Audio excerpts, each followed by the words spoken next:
시청자 여러분 안녕하십니까? YTN 뉴스나이트 시작합니다. 고인이 된 박원순 서울시장의 성추행 의혹을 둘러싼 후폭풍이 거셉니다.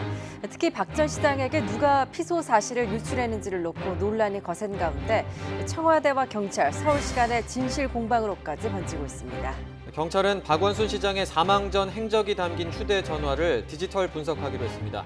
관련 소식 잠시 뒤에 전해드리겠습니다. 먼저 오늘의 주요 뉴스 영상으로 보고 오시죠.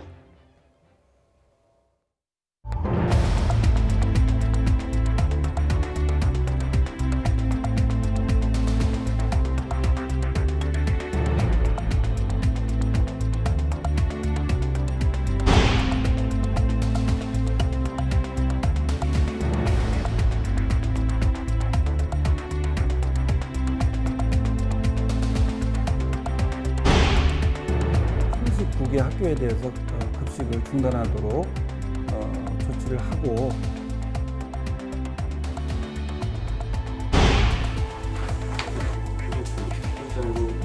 짧게 하겠습니다. 9월 11일부터 시작됐던 경찰이 고 박원순 서울시장의 사망 전 행적이 담긴 휴대전화를 디지털 포렌식으로 분석하기로 했습니다. 일단 경찰은 이 사망 경위를 밝히기 위한 것이라고 선을 그었지만 피소 사실 유출 의혹에 대한 수사로도 이어질지 관심입니다. 보도에 부장원 기자입니다. 고 박원순 서울시장의 시신이 발견됐던 숙정문 인근 인적이 드문 산속. 이곳에서 명함과 가방, 휴대전화 등 박 시장의 소지품도 함께 발견됐습니다. 경찰은 당시 수거에 보관하고 있던 휴대전화를 디지털 포렌식으로 분석하기로 했습니다. 정확한 사망 경위를 밝히기 위해서입니다. 기종은 신형 아이폰으로 비밀번호 해제 작업은 경찰청 디지털 포렌식 팀에서 맡습니다. 경찰 관계자는 타살 혐의점은 없어 보이지만 사회적 관심이 집중된 사건이라 분석할 필요성이 있다고 설명했습니다.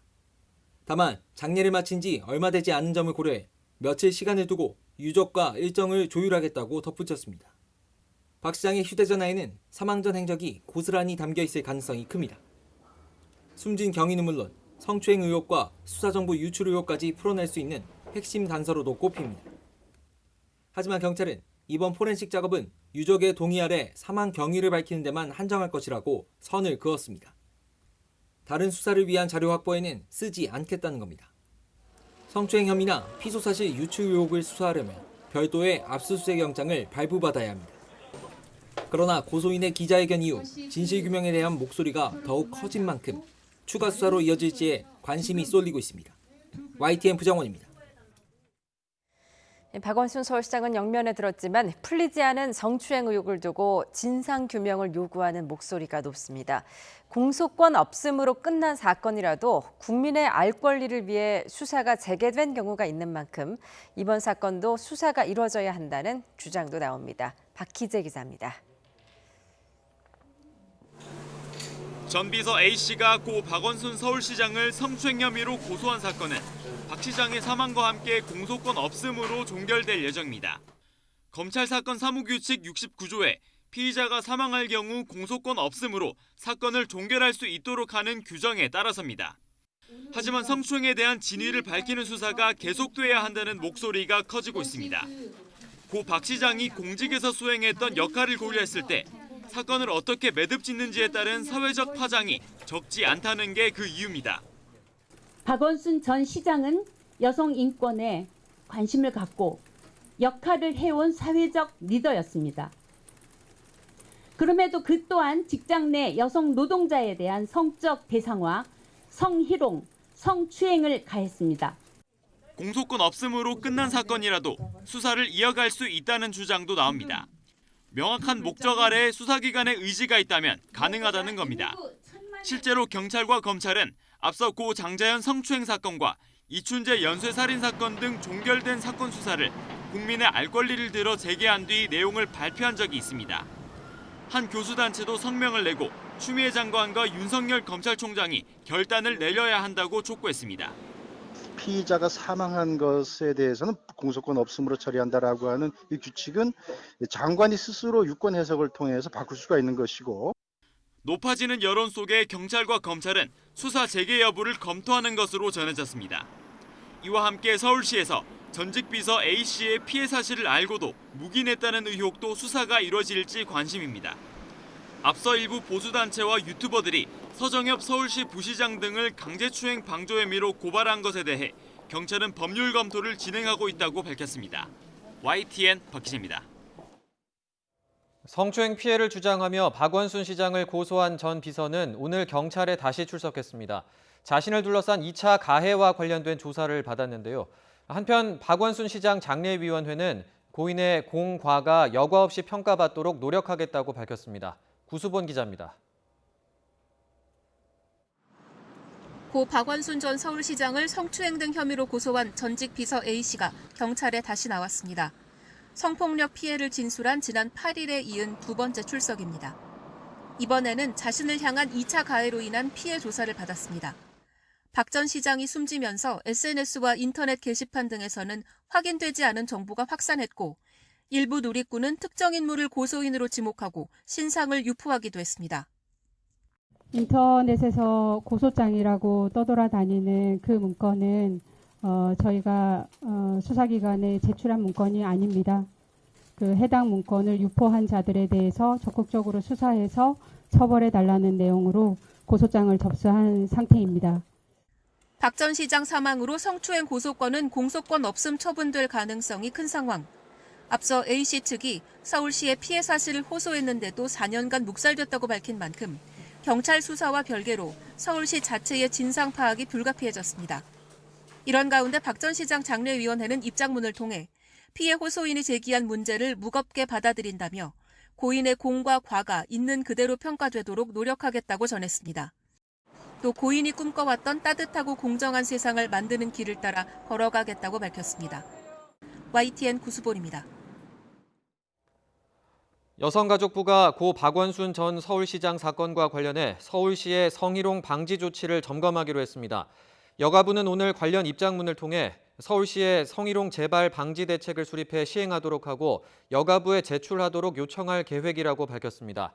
이와 함께 고소인이 겪고 있을 충격과 어려움에 공감하며 피해자 보호와 회복을 위해 필요한 지원을 추가로 해나갈 계획이라고 덧붙였습니다. 미래통합당은 박원순 시장 성추행 의혹과 관련해 경찰 대신 검찰이 수사에 나서야 한다고 목소리를 높였습니다. 더불어민주당에서는 여성 의원들이 서울시 자체 진상조사를 촉구한 가운데 당 차원의 조사가 필요하다는 주장도 나왔습니다. 김주영 기자입니다. 고 박원순 시장의 연결식이 끝난 다음 날 미래통합당은 곧바로 성추행 의혹을 집중적으로 들고 나왔습니다. 진상을 명확히 규명하지 않으면 권력형 성범죄가 근절되지 않을 것이라며 수사기관이 나서야 한다고 목소리를 높였습니다. 수사는 박 시장에 대해 공소권 없음으로 처리한 경찰 대신 검찰이 맡아야 한다고 주장했습니다. 사건을 더 이상 가지고 있지 말고 조속히 검찰로 송치하기 바랍니다. 검찰은 특임 검사를 임명하거나 특별수사본부를 설치해서 성추행 사건의 진상도 명백히 밝혀야 할 뿐만 아니라 수사 대상은 고소인의 피해 호소를 서울시가 묵살했는지 고소 사실이 곧바로 박 시장 측으로 흘러 들어갔는지가 돼야 한다고 명확히 했습니다. 연결식이 끝난 뒤 이해찬 대표의 사과 입장을 전한 민주당은 당 차원의 공식 대응을 자제하고 있습니다. 이런 가운데 당내 여성 의원들은 서울시 차원의 자체 진상조사를 요구했습니다.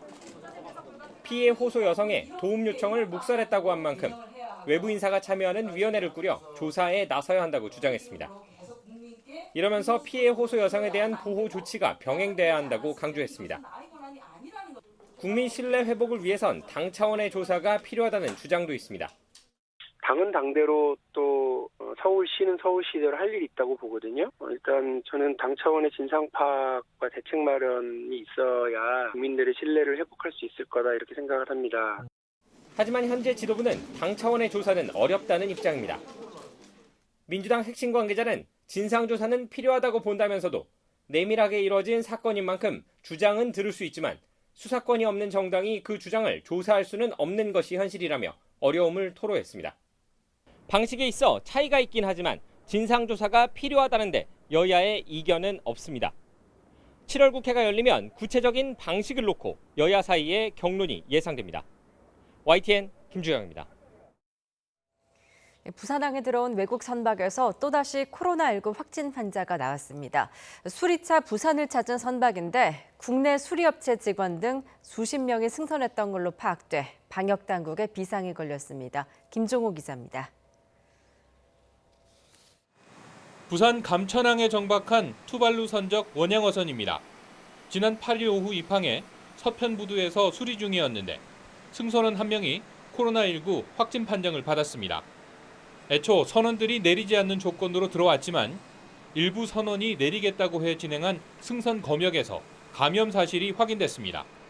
특별 검역 신청이 이루어진 하선 신고를 하는 선원 22명에 대해서 일단 코로나19 진단 검사를 실시를 했고 이 중에 한 명에서 코로나19 양성이 나왔고 해당 선박 승선원은 44명으로 모두 러시아인입니다.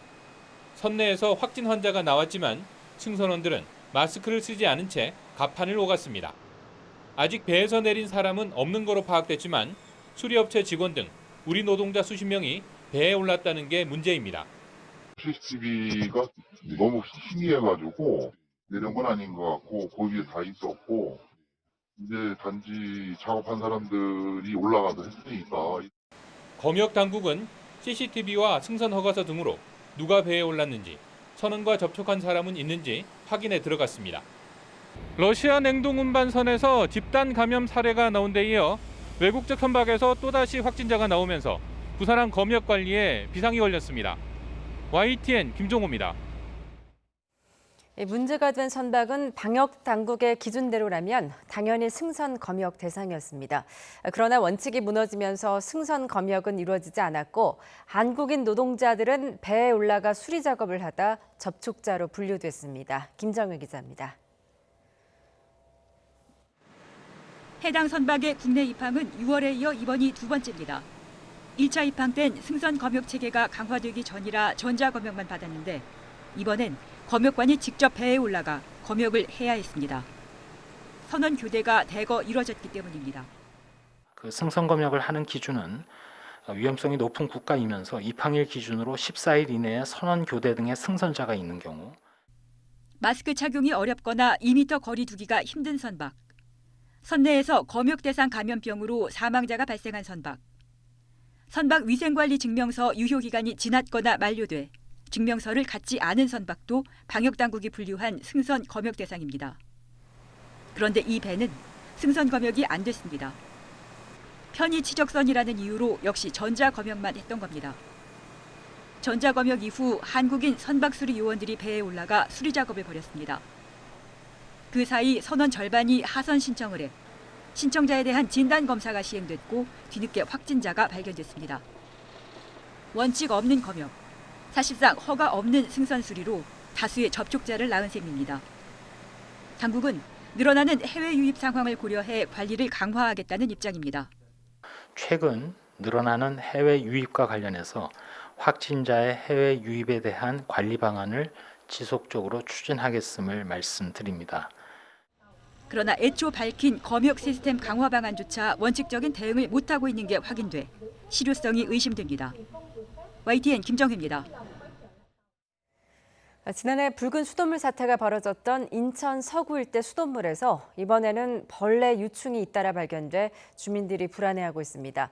인천시는 긴급 점검에 나섰고 해당 지역 학교는 급식이 중단됐습니다. 이기정 기자입니다.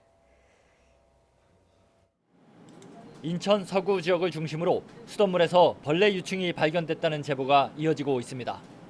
주로 정수장에서 직접 수돗물을 공급받는 왕길동과 당하동 등 저층 빌라에서 발견되고 있습니다. 지금 주민들이 유충이 나온다고 걱정이 많대요. 인천시에는 유충 발생 민원이 접수된 지난 9일부터 오늘까지 10여 건의 신고가 접수됐습니다. 상수도 사업본부는 수도관에 모니터 장치를 연결해 3시간마다 수질 검사를 벌이는 등 유충이 발생할 수 있는 모든 원인을 파악하느라 비상이 걸렸습니다. 오늘 중으로 10군데를 더 설치해서 더 자세하게 많은 지역을 저희가 모니터링할 계획을 갖고 있습니다. 인천시는 서구 왕길동과 당하동, 원당동 등 2만 8천여 세대에 대해 수돗물을 직접 마시는 것을 자제해달라고 당부했습니다. 인천시 교육청은 비상대책회의를 열고 서구의 5개 동 유초 중고에 대한 급식 중단과 함께 학부모 불안이 가중되지 않도록 만전을 기해달라고 당부했습니다. 39개 학교에 대해서 급식을 중단하도록 조치를 하고 내일부터는 대체 급식이나 생수를 이용한 급식을 할 수 있도록 그렇게 조치를 해놓은 상태입니다. 일선 학교에서는 긴급 상황으로 인해 급식이 중단됐고 축소 수업을 통해 학생들을 일찍 귀가시켰습니다. 원래 코로나 때문에 40분이었는데 35분으로 단축하고 점심도 안 먹었어요. 점심 왜 안 먹었어요? 벌레 나와서. 유충 나와서 수돗물에서. 인천시는 공천 정수장에서 유충이 발생하기는 어려운 조건이라면서 여름철 기온 상승에 따라 고인물에서 발생하는 유충일 것으로 조심스럽게 추정하고 있습니다.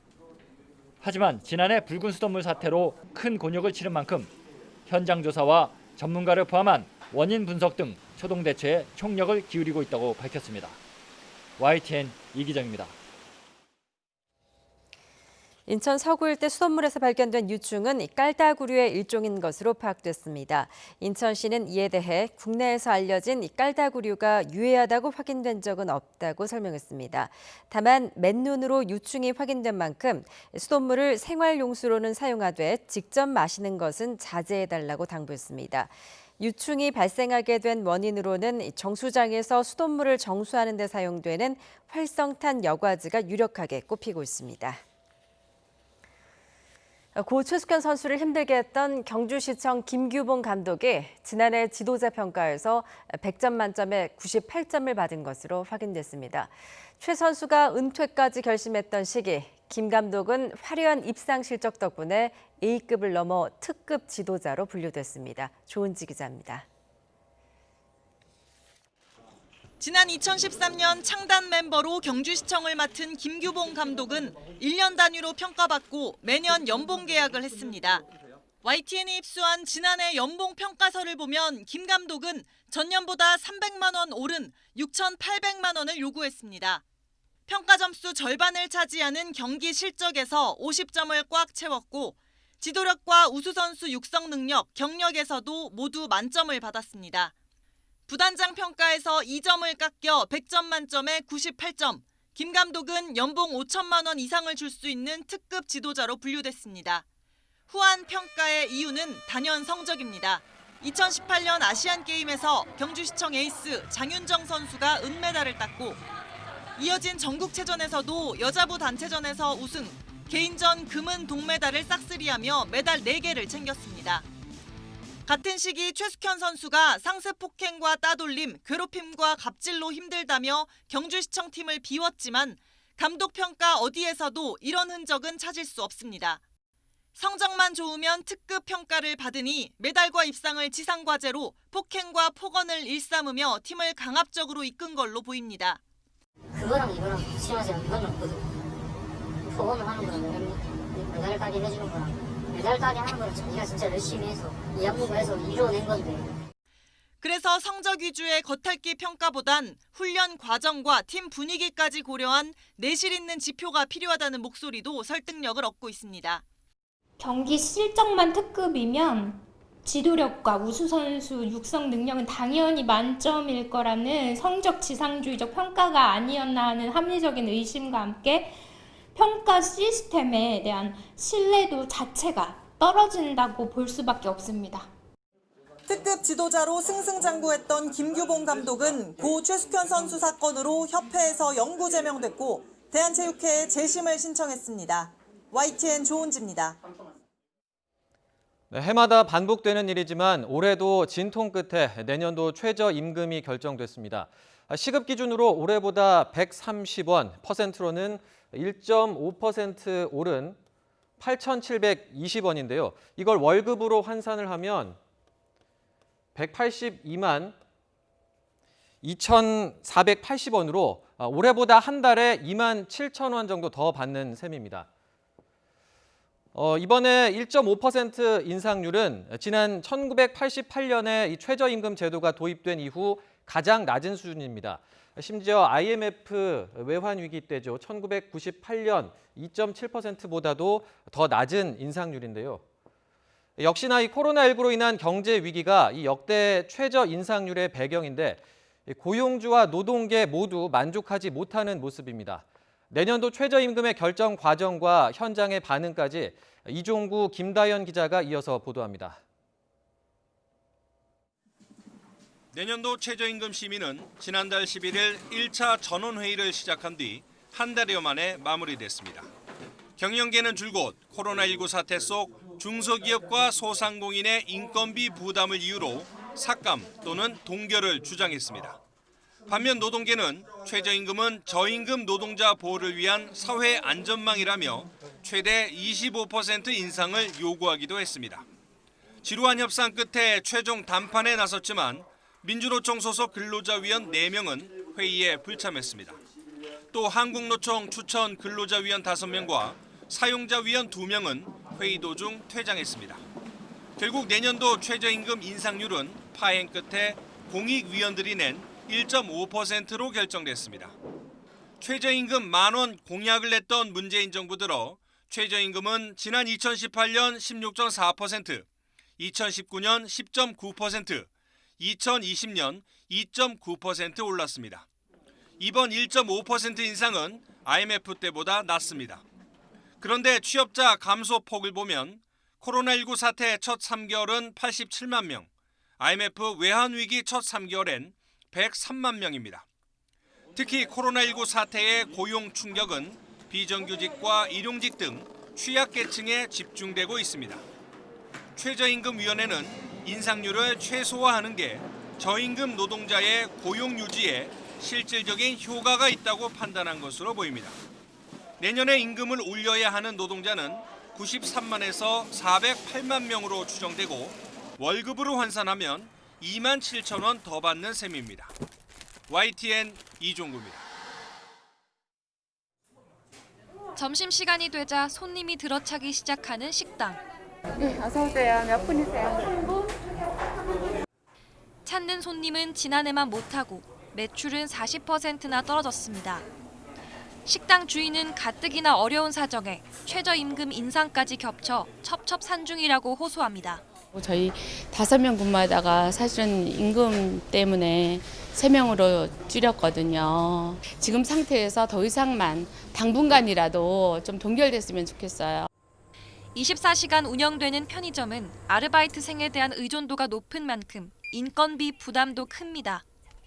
최저시급의 주휴수당, 4대 보험이 포함된 인건비를 빼면 한 달 수익은 얼마 안 된다는 게 업주들의 주장입니다. 시간당 얼마씩 이렇게 계산하면 좋은데 굉장히 복잡한 계산으로 하위 20% 점포들을 폐점을 시키든지 아니면은 이 점포들을 지원을 해서 유지를 할 건지. 노동자는 노동자대로 불만입니다. 1.5%라는 숫자에 말만 인상이지 생색내기에 불과하다는 평가입니다. 9,000원대도 아니고 8,720원이라는 걸 오늘 듣고 진짜 한숨만 나왔어요. 그 금액만 가지고 우리가 생활을 할 수 있을까 이제 그런 걱정이 앞섰습니다. 오히려 최저임금 인상을 핑계로 근무 시간이 줄거나 일자리를 잃게 될까 봐 걱정이 앞섭니다.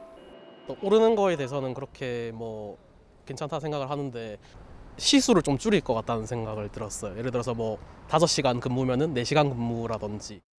민주노총은 최저임금제의 근본적인 수술이 필요하다며 개혁 투쟁에 나서겠다고 경고했습니다.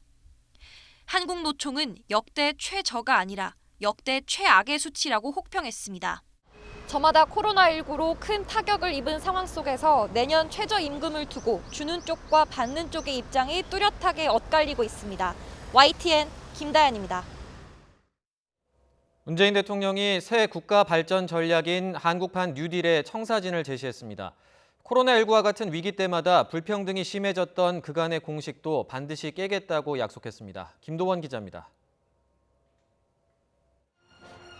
문재인 대통령과 정부, 여당, 기업과 노동계 대표들이 한자리에 모였습니다.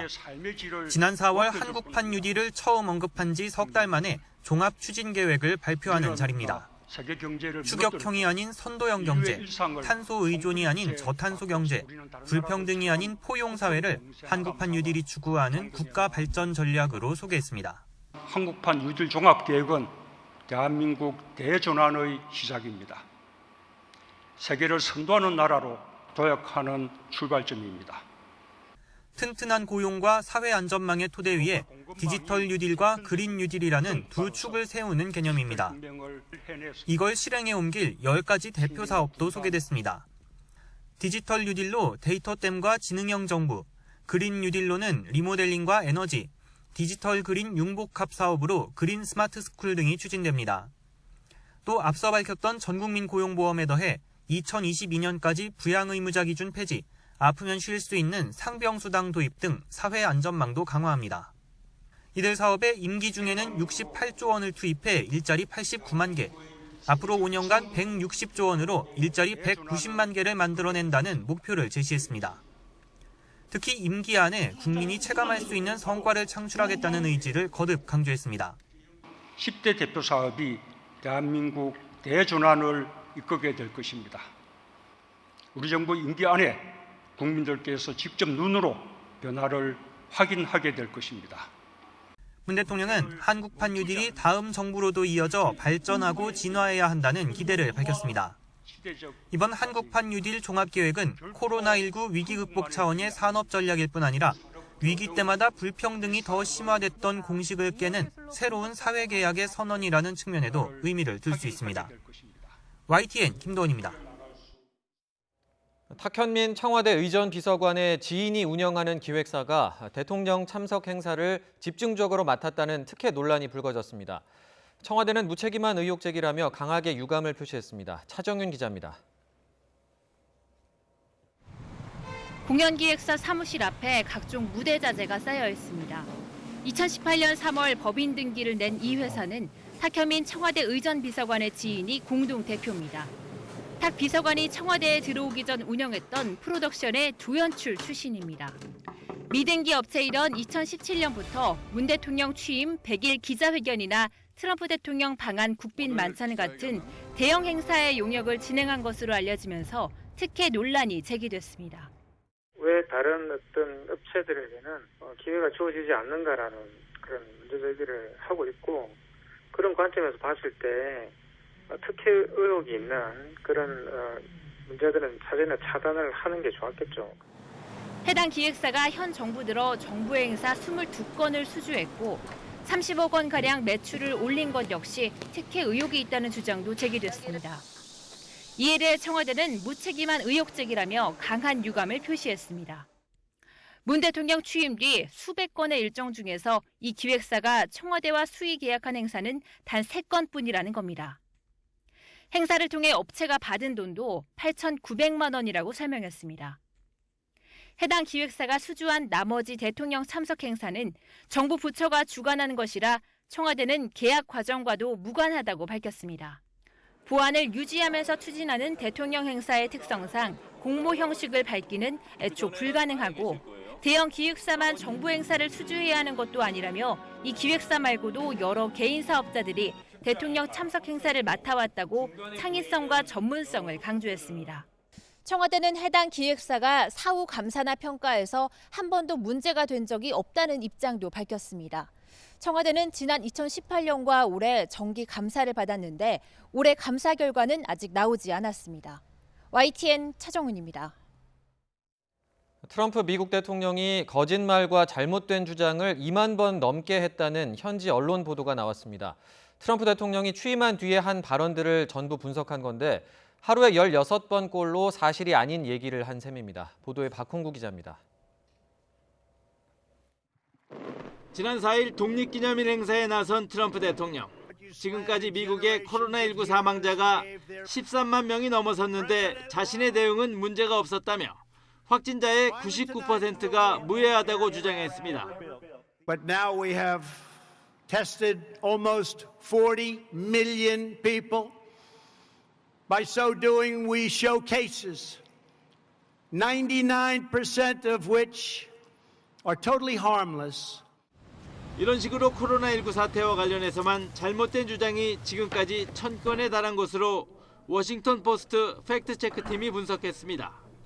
워싱턴 포스트는 트럼프 대통령 취임 후 3년 6개월 동안 거짓이거나 사실을 오도한 주장이 2만 55회에 달한다고 보도했습니다.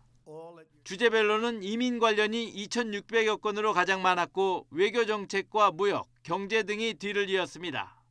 가장 많이 한 잘못된 주장은 미국 경제가 역사상 최고라는 말이었습니다. 360번이나 했는데 워싱턴 포스트는 아이젠하워나 클린턴 전 대통령 시절이 지금보다 더 낫다고 판단했습니다.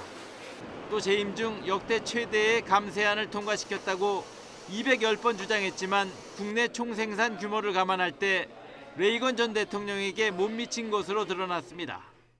거짓말은 10,000번을 넘어서는 데는 827일이 걸렸으나 이후 2만 번에 도달하기까지는 440일밖에 걸리지 않았습니다. 갈수록 거짓말의 횟수가 많아지는 것입니다. 이 같은 팩트체크 결과는 오는 11월 트럼프 대통령의 대선 결과에도 영향을 줄 것으로 보입니다. YTN 박홍구입니다.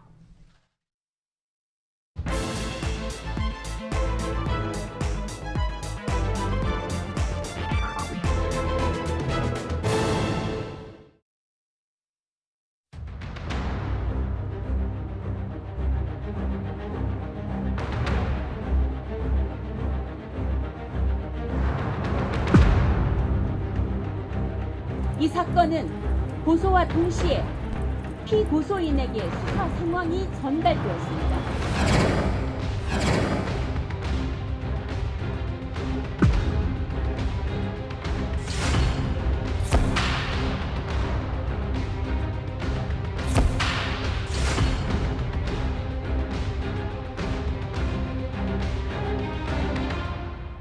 서울시청 내부자들로부터 우리 당에 들어온 제보에 의하면 서울시장 비서실 차원의 성추행 방조 또는 무마가 지속적으로 이루어졌다는 내용입니다.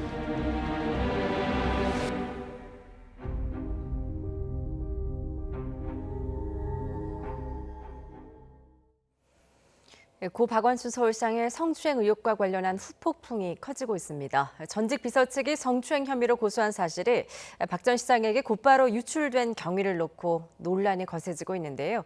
여기에 서울시가 고소인의 문제 제기를 묵살했다는 의혹까지 제기되면서 이번 사건이 실제 수사로 확대될지도 관심입니다. 나이트 포커스 오늘은 최영일 시사평론가, 이종훈 시사평론가와 함께하겠습니다. 안녕하세요. 안녕하세요. 안녕하세요. 예, 고 박원순 서울시장은 영면에 들었지만 지금 그의 죽음을 둘러싼 여러 의혹들이 남아있는 상황입니다. 특히 고소인 측은 성추행 혐의에 대한 고소와 동시에 피고소인에게 수사 상황이 전달됐다고 주장을 했는데요. 어제 기자회견 내용 다시 한번 들어보겠습니다. 고소와 동시에 피고소인에게 수사 상황이 전달되었습니다. 서울시장의 주위에 있는 사람에게는 본격적인 수사가 시작되기도 전에 증거인멸의 기회가 주어진다는 점을 우리는 목도했습니다. 이런 상황에서 누가 국가 시스템을 믿고 위력 성폭력 피해 사실을 고소할 수 있겠습니까? 예, 고 박원순 서울시장이 극단적인 선택을 하기 전에 그에게 피소 사실을 누가 알렸는지를 놓고 지금 진실 공방이 벌어지고 있는 양상인데요. 경찰, 서울시, 청와대 입장이 지금 제각기 다 다르죠. 네, 그런데 일단 그 팩트를 인정한 부분은 있죠. 그러니까 경찰 쪽에서 청와대에 보고했다. 서울시에는 보고하지 않았다. 예. 이게 이제 경찰 쪽에서 밝힌 내용이고, 청와대 쪽에서도 경찰로부터 보고받은 것까지는 인정했어요. 다만 그 정보를 박원순 시장 측에 전달했느냐, 이 부분은 우린 전달한 적이 없다. 이렇게 이야기를 하는 거고, 그리고 이제 서울시 측은 당연히 이제 우리는 그 관련한 사실을 정보를 모르고 있었다라고 얘기를 하고, 예. 경찰 쪽에서도 서울시 쪽에는 안 줬다라고 지금 얘기하고 있는 그런 그 상황인 거죠. 그래서 지금 이제 현재 상황에서 규명이 되어야 할 부분은, 자, 그러면 이제 박원순 시장에게 하여튼 어떤 형태로든 전달이 이제 됐다라고 전제를 했을 때, 네. 이게 과연 청와대를 경유해서 간 정보냐, 또 청와대를 경유해서 갔다 할 때 공식적으로 전달했을 가능성은 희박하다라고 봐야 되잖아요. 이건 바로 위법 상황이 되기 때문에 청와대에 있는 사람들도 바보가 아닌 다음엔 그렇게 했을 리가 없다. 이렇게 전제하면 비공식으로 그러면 청와대에 있는 정보가 어떤 경로로 전달됐는가, 이 부분 하나 이제 점검해 봐야 될 부분이 있고, 예. 또 경찰이 서울시 쪽에는 안 알렸다라고 하지만 경찰 쪽에서도 마찬가지. 그러니까 공개된 그 공식 정보 라인이 아니고 비공식 경로를 통해서 서울시 쪽으로 이 정보가 들어갔을 가능성, 그거는 좀 남아있는 그런 상황인 거죠. 예. 지금 일부 언론에 따르면 이제 고소인이 경찰에 고소장을 제출하기 전에 네. 서울시 내부에서 박 시장에게 보고한 정황이 드러났다라고 네네네. 일부 언론에서 보도를 했습니다. 이 보도가 사실이라면 이미 박 시장이 동향을 파악하고 대비하고 있었다라는 이야기가 되는 거죠. 그렇게 되는 거죠. 지금 예. 사실은 어제 연결식 이후 오후 2시에 처음으로 공식적으로 기자회견을 통해서 이 고소인, 피해 여성 측에서 이야기가 나올 때 김재련 변호사가 그렇게 얘기를 하죠. 5월 12일에 1차 상담했다. 26일에 2차 상담했다. 이 사이에 좀 간극이 있습니다.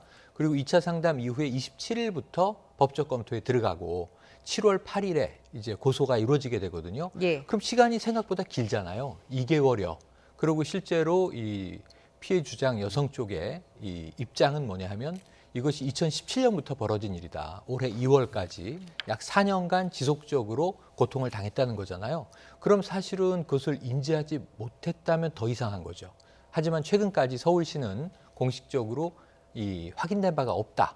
그러니까 공식적으로는 이게 인권과나 조사과에 이러한 고충 접수가 되지 않았다라고 이야기를 하고 있어요. 예. 그럼 이제 6층 시장 집무실을 둘러싼 이 비서실과 그 측근에서 무언가 묵살이나 방조나 이런 이제 혐의가 있는 것이냐 하는 의혹이 나오고 있는 거거든요. 그래서 이런 대목에서는 아까 이 이미경 성폭력 상담소장이 자, 고소와 동시에라는 동시에 좀 집중을 해봅니다. 네. 정말 이 경찰에 지방경찰청에 먼저 고소가 접수되고 경찰청으로 보고되고 청와대로 보고되는 그 시간 라인은 이거는 쉽게 나오는 거예요. 타임라인이 나와요. 그런데 문제는 어느 시점에 이 과연 박 시장이나 혹은 서울시의 관계자가 이 상황을 인지했을까? 지금 이 취재는 고소 전에 이미 동향 파악을 했다. 대책회의가 있었다. 그리고 고소가 들어간 걸 어느 시점인가 확인했을 것이다라는 이 스토리라인을 깔고 있는데 예. 이게 팩트로 우선 확인돼야 될 필요가 있고요. 저는 지금 아까 후폭풍이라고 하지만 이것은 고인을 추모하고 어제까지 5일장으로 보내드리는 절차 이후에 예. 어차피 우리 사회가 겪어야 할 과정으로 지금 접어든 겁니다. 예. 진실 규명의 과정이 있고 그 다음에는 우리 사회에 이러한 사안들에 대한 이 다발적으로 나왔잖아요. 성찰의 과정이 있어야 되는데 지금 이제 진실을 규명하는 과정에서 전 생각보다 이게 어렵진 않습니다. 이 박원순 시장의 지금 휴대폰에 대해서 포렌식 등 이제 조사에 들어간다는 거잖아요. 예. 그렇다면 어느 정도의 정황은 이 팩트로 좀 확인할 수 있지 않겠는가? 그 이후에 그러면은 이게 사실은 불법성의 여지가 있다는 거잖아요. 위법성의 여지가 있음에도 아까 비공식이라고 말씀하셨지만 저는 개인적 친분에 의해서라도 청와대에 속해 있는 인사이든 경찰이 속해 있는 뭐 간부이든 아니면 제3자이든 누군가 이것을 제보의 형식으로 전달한 정황이 있다면 그것은 확인 가능한 사안이다 이렇게 추정을 해봅니다. 예, 현재 경찰이 이제 박 전 시장의 그 휴대폰을 이제 포렌식 분석에 들어갔는데 맞습니다. 그 포렌식 방식으로 충분히 유출 의혹에 대해서는 밝힐 수 있을 것이다라는 분석이십니다. 지금 뭐 앞서서도 말씀을 해주셨지만 일부 언론에 따르면 이제 박 시장이 극단적인 선택을 하기 전날 밤에 일부 핵심 참모들과 대책 회의를 했다라는 보도도 지금 전해졌습니다. 예, 그렇습니다. 이제 그 보도 내용에 따르면 아마 이제 고소가 이루어지고 난 이후에 이제 일인 것 같은데요. 지금 이제 그쪽에 이제 젠더 특보가 있는가 봅니다. 예. 이제 그 분이 이제 보고를 했다 저녁 시간에 이제 그런 이제 얘기가 있어요. 그렇긴 한데 자 그러면 이제 어떤 또 의문점이 하나 드냐 하면요. 이 젠더 특보는 그러면 어디서 이 정보를 취득했느냐. 예. 이게 이제 또 논란이 될 수 있는 부분이에요. 근데 저는 이거는 조금 만약에 설령 이 그 보고가 있었다 하더라도 조금 달리 볼 측면이 있다라고 저는 생각합니다. 그러니까 오히려 젠더 특보에게는 박원순 시장이 그 고소 사실을 정보를 취득한 이후에 검토를 시켰을 수 있다라고 봐요. 자, 이렇게 고소까지 했다는데 그러면 어떻게 대응할 수 있느냐? 내가 어떻게 하면 되느냐라고 하는 그 대응과 관련한 부분을 오히려 이제 문의를 했고 그와 관련해서 보고가 있었을 가능성은 있다. 예. 자, 그런데 이제 그조차도 사실은 지금 이 젠더 특보는 부인을 하고 있는 상황입니다. 보고가 없었다라고 지금 이야기를 하고 있는 이것도 좀 진실 규명이 필요한 그런 그 상황입니다. 예, 뭐 지금 서울시 측 입장은 뭐 박 시장의 피소 사실이나 성추행 의혹에 대해서는 박 시장이 잠적한 이후 언론 보도를 네. 보고 나서야 파악했다라는 기존 입장을 되풀이하고 있는 상황입니다.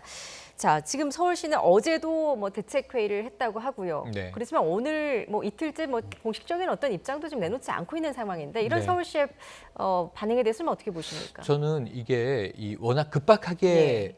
흘러가는 거예요. 지금 사실은 지난주 목요일 저녁에 이 서울시장이 실종됐다.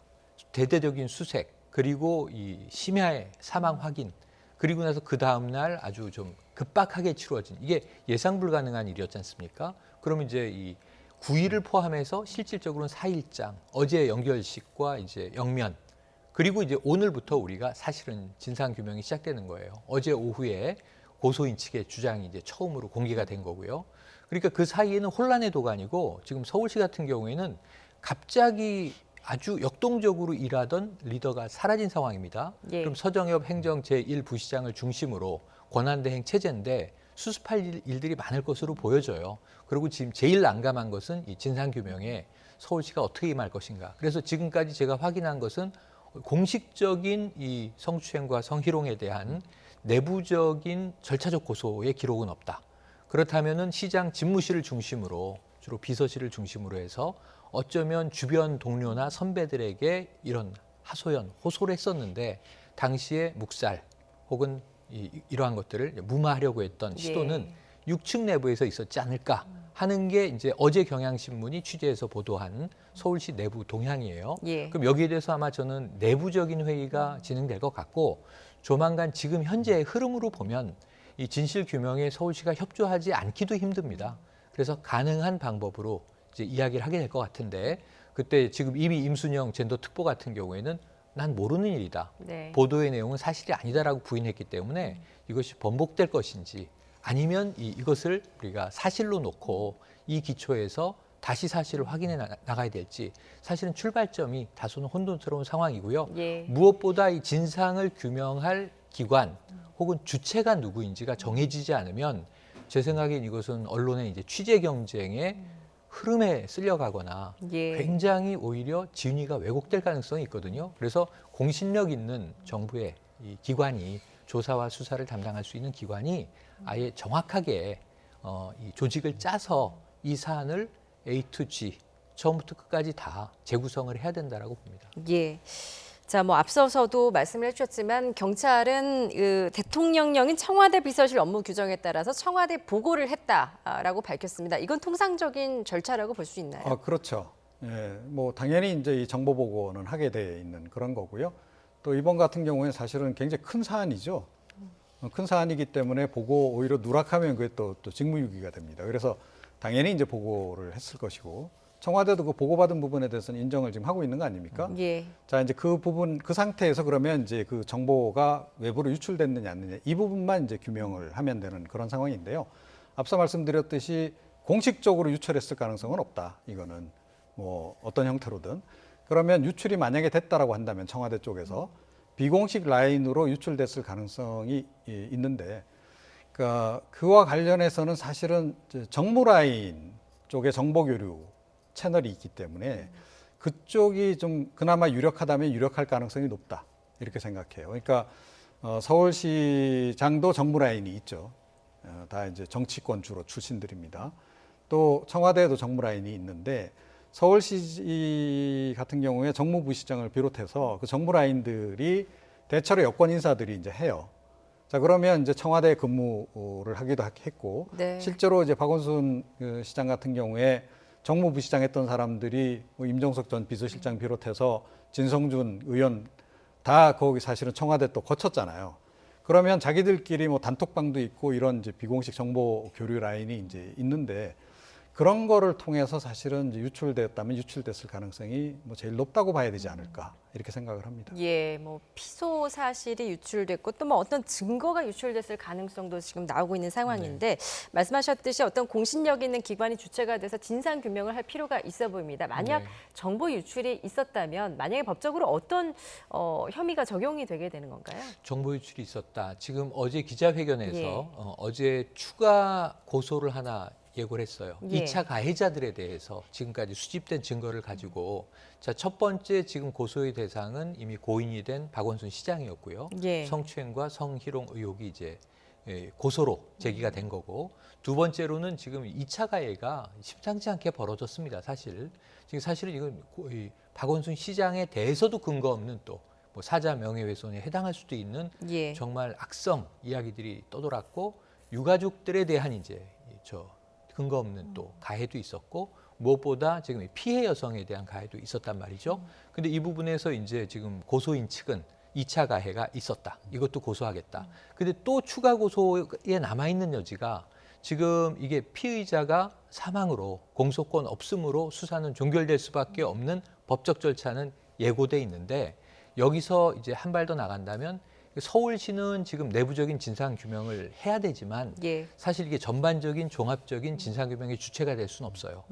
그래서 서울시에 대해서 오히려 방조 묵인 혐의로 추가 고소를 할 수도 있다. 그럼 서울시가 수사 대상이 될 수 있거든요. 예. 기관 자체가. 이렇게 되면은 이제 이 그 고인이 되신 박원순 시장과는 별도로 서울시의 관계자들이 2017년 이후 이런 사안들을 혹시 알고 묵인 방조했던 그러니까 이제 어떤 공범의 이제 이 취지로 입장으로 조사 대상, 수사 대상에 오를 가능성은 또 있지 않는가 하는 예. 가능성들이 지금 조심스럽게 논의되고 있거든요. 예. 그래서 이제 만약에 이것은 고소인 측이 추가적으로 어떻게 움직일 것이냐. 근데 꼭 그렇지 않더라도 또 시민단체 고발들이 이미 시작이 됐는데요. 시민단체 고발에 의해서 경찰이나 검찰이 서울시 내부를 추가적으로 조사, 수사할 가능성도 남아 있습니다. 예, 지금 말씀하셨듯이 성추행 피소 사건 유출 그리고 서울시의 방조 혐의와 관련해서 지금 수사의 목소리가 높은 상황인데요. 공소권 없음으로 끝난 사건이라도 수사를 이어갈 수 있다는 주장이 잇따라 나오고 있습니다. 관련 발언 듣고 오시죠. 고소한 후에 정보가 어디선가 흘러나갔다. 네. 그래서 이런 일이 생긴 거 아니냐. 그렇다면 혹시 그 정보 유출 관련해서 범죄 성립 가능성이 생기기 때문에 그 부분도 수사할 가능성이 있습니다. 예. 따라서 만약 수사가 진행된다면 도대체 어디서 정보가 흘러나갔는가. 예. 흘러나갔다면 그리고 그 정보가 흘러나간 곳을 찾더라도 그 사람이 한 행동이 범죄인지는 여러 가지 또 변수가 있어요. 예. 네. 정말 공무원인가. 또 공무원이 정말 비밀을 유출한 게 맞는 것인가 예. 등등을 확인해야 됩니다. 예. 또 그 외에도 뭐 서울시의 뭐 감찰이라든지 또 네. 감사원 감사 등등 뭐 이렇게 진상조사 가능성은 여러 가지가 남아 있죠. 예. 예, 뭐 현재 그 국민의 알 권리 등 그 명확한 목적을 위해서 수사, 진상 규명을 해야 된다라는 목소리가 굉장히 높은 상황인데. 어떤 수사기관이 좀 주체가 돼서 해야 된다라고 좀 보십니까? 글쎄요. 근데 뭐 이제 요즘은 이제 수사는 기본적으로 경찰에서 하는 거 아닙니까? 예. 그다음에 이제 검찰로 넘어가고 검찰이 뭐 추가로 좀 더 규명해야 될 부분이 있다라 그러면 이제 보강 수사를 하는 이런 순으로 일단 검경 수사권 조정이 거의 다 지금 이루어진 상태이기 때문에 1차적으로는 뭐 경찰이 수사를 지금 이제 할 거다라고 저는 생각이 들고요. 조금 전에 말씀하셨듯이 이미 이제 시민단체들이 고소고발을 다 한 상태입니다. 예. 그러니까 이러한 그 성추행 행위가 있었는데 내부적으로 이걸 은폐하려고 했던 시도가 있었던 거 아니냐. 그래서 관련자들 지금 이제 고소를 한 상태이기 때문에 그 조사를 하려다 보면 자연스럽게 그런 이제 성추행 행위가 있었는지 부분도 규명을 안 할 수가 없는 거예요. 자, 그래서 박원순 이제 시장 같은 경우에는 공소권 없음으로 해서 일단 그 수사 대상이 아닌 걸로 일단 되지만 그 관련 주변에서 이제 그걸 은폐하려고 했던 사람들은 다 지금 수사를 받아야 되는 현실적으로 그런 상황인 거고요. 예. 그다음에 이제 조금 전에 이제 좀 보셨듯이 이 정보 유출과 관련한 부분도 이건 사실은 또 어떻게 보면 이 사건 본안하고 상관없는 또 다른 이제 범죄 아니겠습니까? 그래서 이 부분도 당연히 수사가 지금 이루어질 수밖에 없는 상황이 아닌가 이렇게 생각을 합니다. 예, 뭐 명확한 목적 아래서 수사기관에 좀 의지가 있다면 지금 바로 네. 진상 규명에 나서야 될 것 같다라는 생각이 드는데 말씀하셨듯이 오늘 이제 경찰이 그 휴대전화 박 전 네. 시장의 휴대전화에 대한 포렌식 분석에 나섰습니다. 유출 의혹을 해결할 단서가 될 것 같은데 일단 경찰은 네. 오늘 사망 경위를 파악하기 위한 맞습니다. 것이다라고 좀 선을 그었죠. 맞습니다. 그러니까 이게 추가 수사로 확대하기 위한 이제 어떤 첫 단추로서의 수사 예. 출발의 일환이 아니고 말씀하신 대로 사망까지에 이르는 처음에 변사 사건이지 않습니까? 그런데 타살 혐의점이 없으므로 극단적 선택으로 우선 추정을 하고 부검 없이 시신을 가족에게 인계하고 장례 절차가 끝났단 말이죠. 그럼 이제 이 상황에서 이 사망의 전후 상황들을 경찰은 최대한 조사를 해서 기록을 남겨야 될 의무가 있는 거예요. 네. 여기에 대해서도 박원순 시장의 휴대전화를 포렌식하는 등에 대해서도 검찰의 수사 지휘를 이미 받고 있다라고 이야기를 하고 있어요. 예. 아까 이제 이 평론가님 말씀처럼 검경수사권 조정이 완전히 완료가 된 상황이면 경찰이 좀 독자적으로 움직이겠지만 지금 사실상 검경 공조 수사라고 봐야 될 것 같습니다. 네. 수사 지휘도 이제 활용되고 있고, 근데 이런 측면에서는 지금 일단은 휴대전화를 분석하더라도 그 목적과 범위를 명확하게 좀 협소하게 잡고 있어요. 그래서 예. 아까 말씀드린 대로 검경이 이것을 수사로 돌입하기 위해서는 이 법적인 일종의 결정들이 좀 필요해요. 예. 아까 이제 고소에 대해서 정말 이제 그러면 그 검찰이나 경찰 수뇌부에서 자, 이것을 진상을 끝까지 모두 다 종합적으로 조사한다인지 아니면 사망 경위까지만 조사하고 마무리 짓는다. 예. 공소권 없음으로 종결인지 또 그 외에 기타 고소고발이 들어온 것들은 별건 수사로 또 돌릴 것인지 이런 부분에 있어서 제가 조금 더 종합적인 수사만이 아니라 저는 한 가지 안타까움이 무엇이냐면 지금은 진실 규명의 시간이기 때문에 성추행과 성희롱 의혹, 범죄와 관련된 이 고인의 마지막 의문의 행적 이것들이 이제 밝혀져야 하는 아픈 시간을 우리가 이제 거칠 수밖에 없어 보여요. 예. 하지만 그럼에도 불구하고 더 긴 시간을, 긴 호흡을 가지고 본다면 박원순이라는 인물이 우리 현대사에 남긴 족적이 워낙 여러 가지가 있습니다. 80년대부터 지금 인권 변호사, 시민운동가, 그것도 굉장히 혁신적인 시민운동가에서 사실은 최장수 성공적인 또 이 서울시의 과거의 하드웨어 중심의 업적보다도 소프트웨어 중심의 업적들을 남기고자 노력했던 그 열정만은 부인할 수 없는 시장으로의 모습이 있는데 예. 이 마지막 죽음에 이제 이 의문, 충격, 허망 이런 것들이 지금 남게 된 거죠. 그래서 이 하나로만 이것을 다 평가를 덮을 것이냐. 그렇지는 않고 우리는 최근에 내일 이제 연결식이 있을 고 백선엽 장군에 대한 역사 논란도 있는데요. 한 사람의 공과를 정확하게 후대를 위해서 기록할 필요가 있다. 그런 차원의 평가라고 한다면 지금 이제 의문을 밝혀야 하니까 필요하다면 조사 수사가 이루어질 수 있겠습니다만 이 박원순에 대한 평가를 좀 종합적으로 재구성할 수 있는 조금 공신력 있는 이 기구가 어디일 것인가. 저는 민주당 소속의 광역지자체장이잖아요. 그러니까 민주당도 오히려 적극적으로 나설 필요가 있을 것 같고요. 지금 또 야당도 야당대로 이제 내년이면 선거가 또 있습니다. 예. 여기에 대해서 정쟁적인 차원을 좀 떠나서 우리가 한 임무를 균형 잡힌 시각으로 평가하는데 조금 힘을 보태야 되는데 어쩔 수 없이 이것은 공공 영역에서 해야 될 것 같아요. 이 사실은 우리가 그 친일 반민족 행위자에 대해서 역사문제연구소에서도 인명사전을 낸 바가 있지만 이 가장 공신력 있는 것은 정부 2009년도에 정부위원회가 선정한 명단이 가장 공신력이 있거든요. 그래서 국가, 정부, 공공에서 해야 될 영역들이 있으므로 이 부분에 대해서도 저는 조금은 확대된 이 사건에 대한 이제 진실을 규명하는 일종의 위원회가 구성돼야 하는 것은 아닌가 생각을 해봅니다. 예, 그러니까 이제 성추행 의혹에 대한 진상 규명뿐만 아니라 고 박원순 시장의 어떤 공과에 대해서 좀 객관적인 평가를 할 수 있는 그런 기관이 있었으면 좋겠다는 분석이신데요. 어떻게 생각하십니까? 글쎄요, 너무 과도한 거 아닌가요? 예, 저는 박원순 서울시장 시민단체 활동한 부분 굉장히 긍정적으로 평가를 합니다만 그럼에도 불구하고 그렇게까지 이렇게 확대를 시킬 일인가 이런 생각이 일단 들고요. 일단 이번 사안 같은 경우에는 조금 전에 말씀하셨듯이 굉장히 간단한 사안입니다. 그러니까 지금 일단은 그 유출이 있었는지 그 여부하고 그 다음에 이제 과거에 그런 걸 덮으려고 했던 시도가 있었는지 그 부분 일단 1차적으로 확인하는 거고 그 과정에서 자연스럽게 박원순 그 시장이 그런 행동을 했는지 성추행을 했는지 여부는 저절로 그건 수사를 할 수밖에 없기 때문에 그것도 이제 규명이 어느 정도 될 거다. 완벽한 규명은 안 될 거다라고 봅니다. 일단 그런 그 작업만 하면 되는 거다라고 생각해요. 그리고 인간 박원순에 대한 평가 부분은 누군가가 나중에 평전도 쓸 것이고, 예, 그럴 것이다. 그건 그 영역으로 그냥 남겨놓는 게 낫지. 그것까지 국가가 나서서 뭐 개인에 대해서 그렇게까지 할 필요는 저는 없다 이렇게 생각합니다. 예. 자, 고 박원순 서울시장의 성추행 의혹과 관련해서는 지금 통합당에서는 파상 공세에 나선 모습입니다. 특검과 국정조사까지 거론하고 있는데요. 주호영 원내대표의 목소리 들어보시죠. 서울시청 내부자들로부터 우리 당에 들어온 제보에 의하면 서울시장 비서실 차원의 성추행 방조 또는 무마가 지속적으로 이루어졌다는 내용입니다.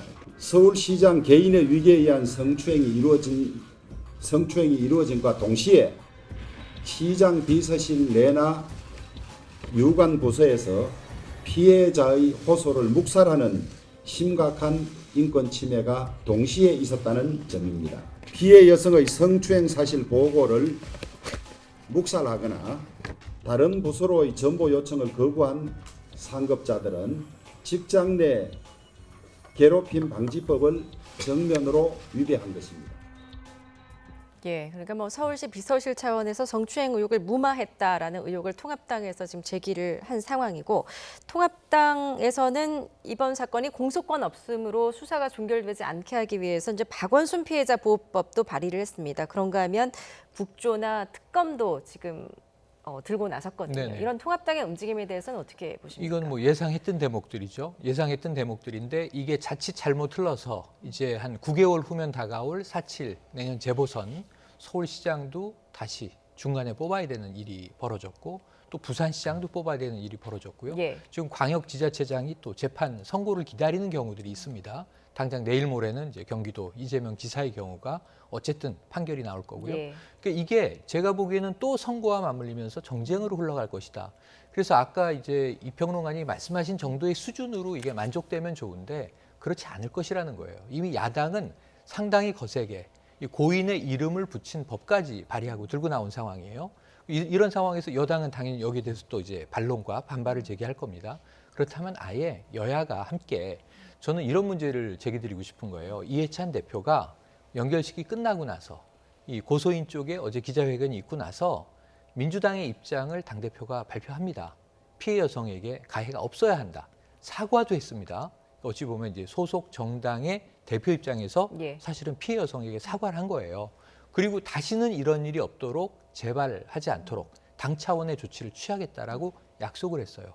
그렇다면 이게 이번 사건에 대한 약속, 재발 방지 약속일까요? 하지만 이미 재발이잖아요, 이 경우가. 최근에 오거돈 부산시장 사건, 더 거슬러 올라가면 안희정 전 충남지사 사건.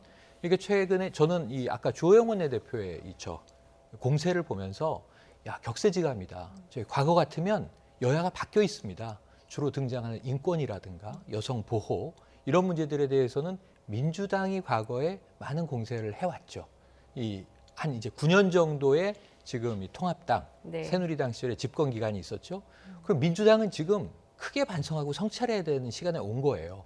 그럼 아까 말씀하신 것처럼 자 이번 사안 확인하고 이런 팩트로 해서 이렇게 진행된 것 같은데 자 뭐 고인이 되셨으니까 그럼 여기서 정리하고 진상은 이렇습니다. 끝이 아니라 구조적으로 왜 이런 일은 다발적으로 터지고 있는가에 대해서 구조로 개혁할 것을 하지 않으면 이건 인간적 차원에서 그냥 알아서 잘 단속하시오로 또 끝난단 말이에요. 예. 그럼 이런 일은 여야를 막론하고 어디서든 권력이 존재하는 곳에서는 벌어질 수 있단 말이에요. 그래서 제가 말씀드리는 박원순 재평가라는 건 평전을 쓰는 건 누군가 하겠죠. 시민사회에서 하겠죠.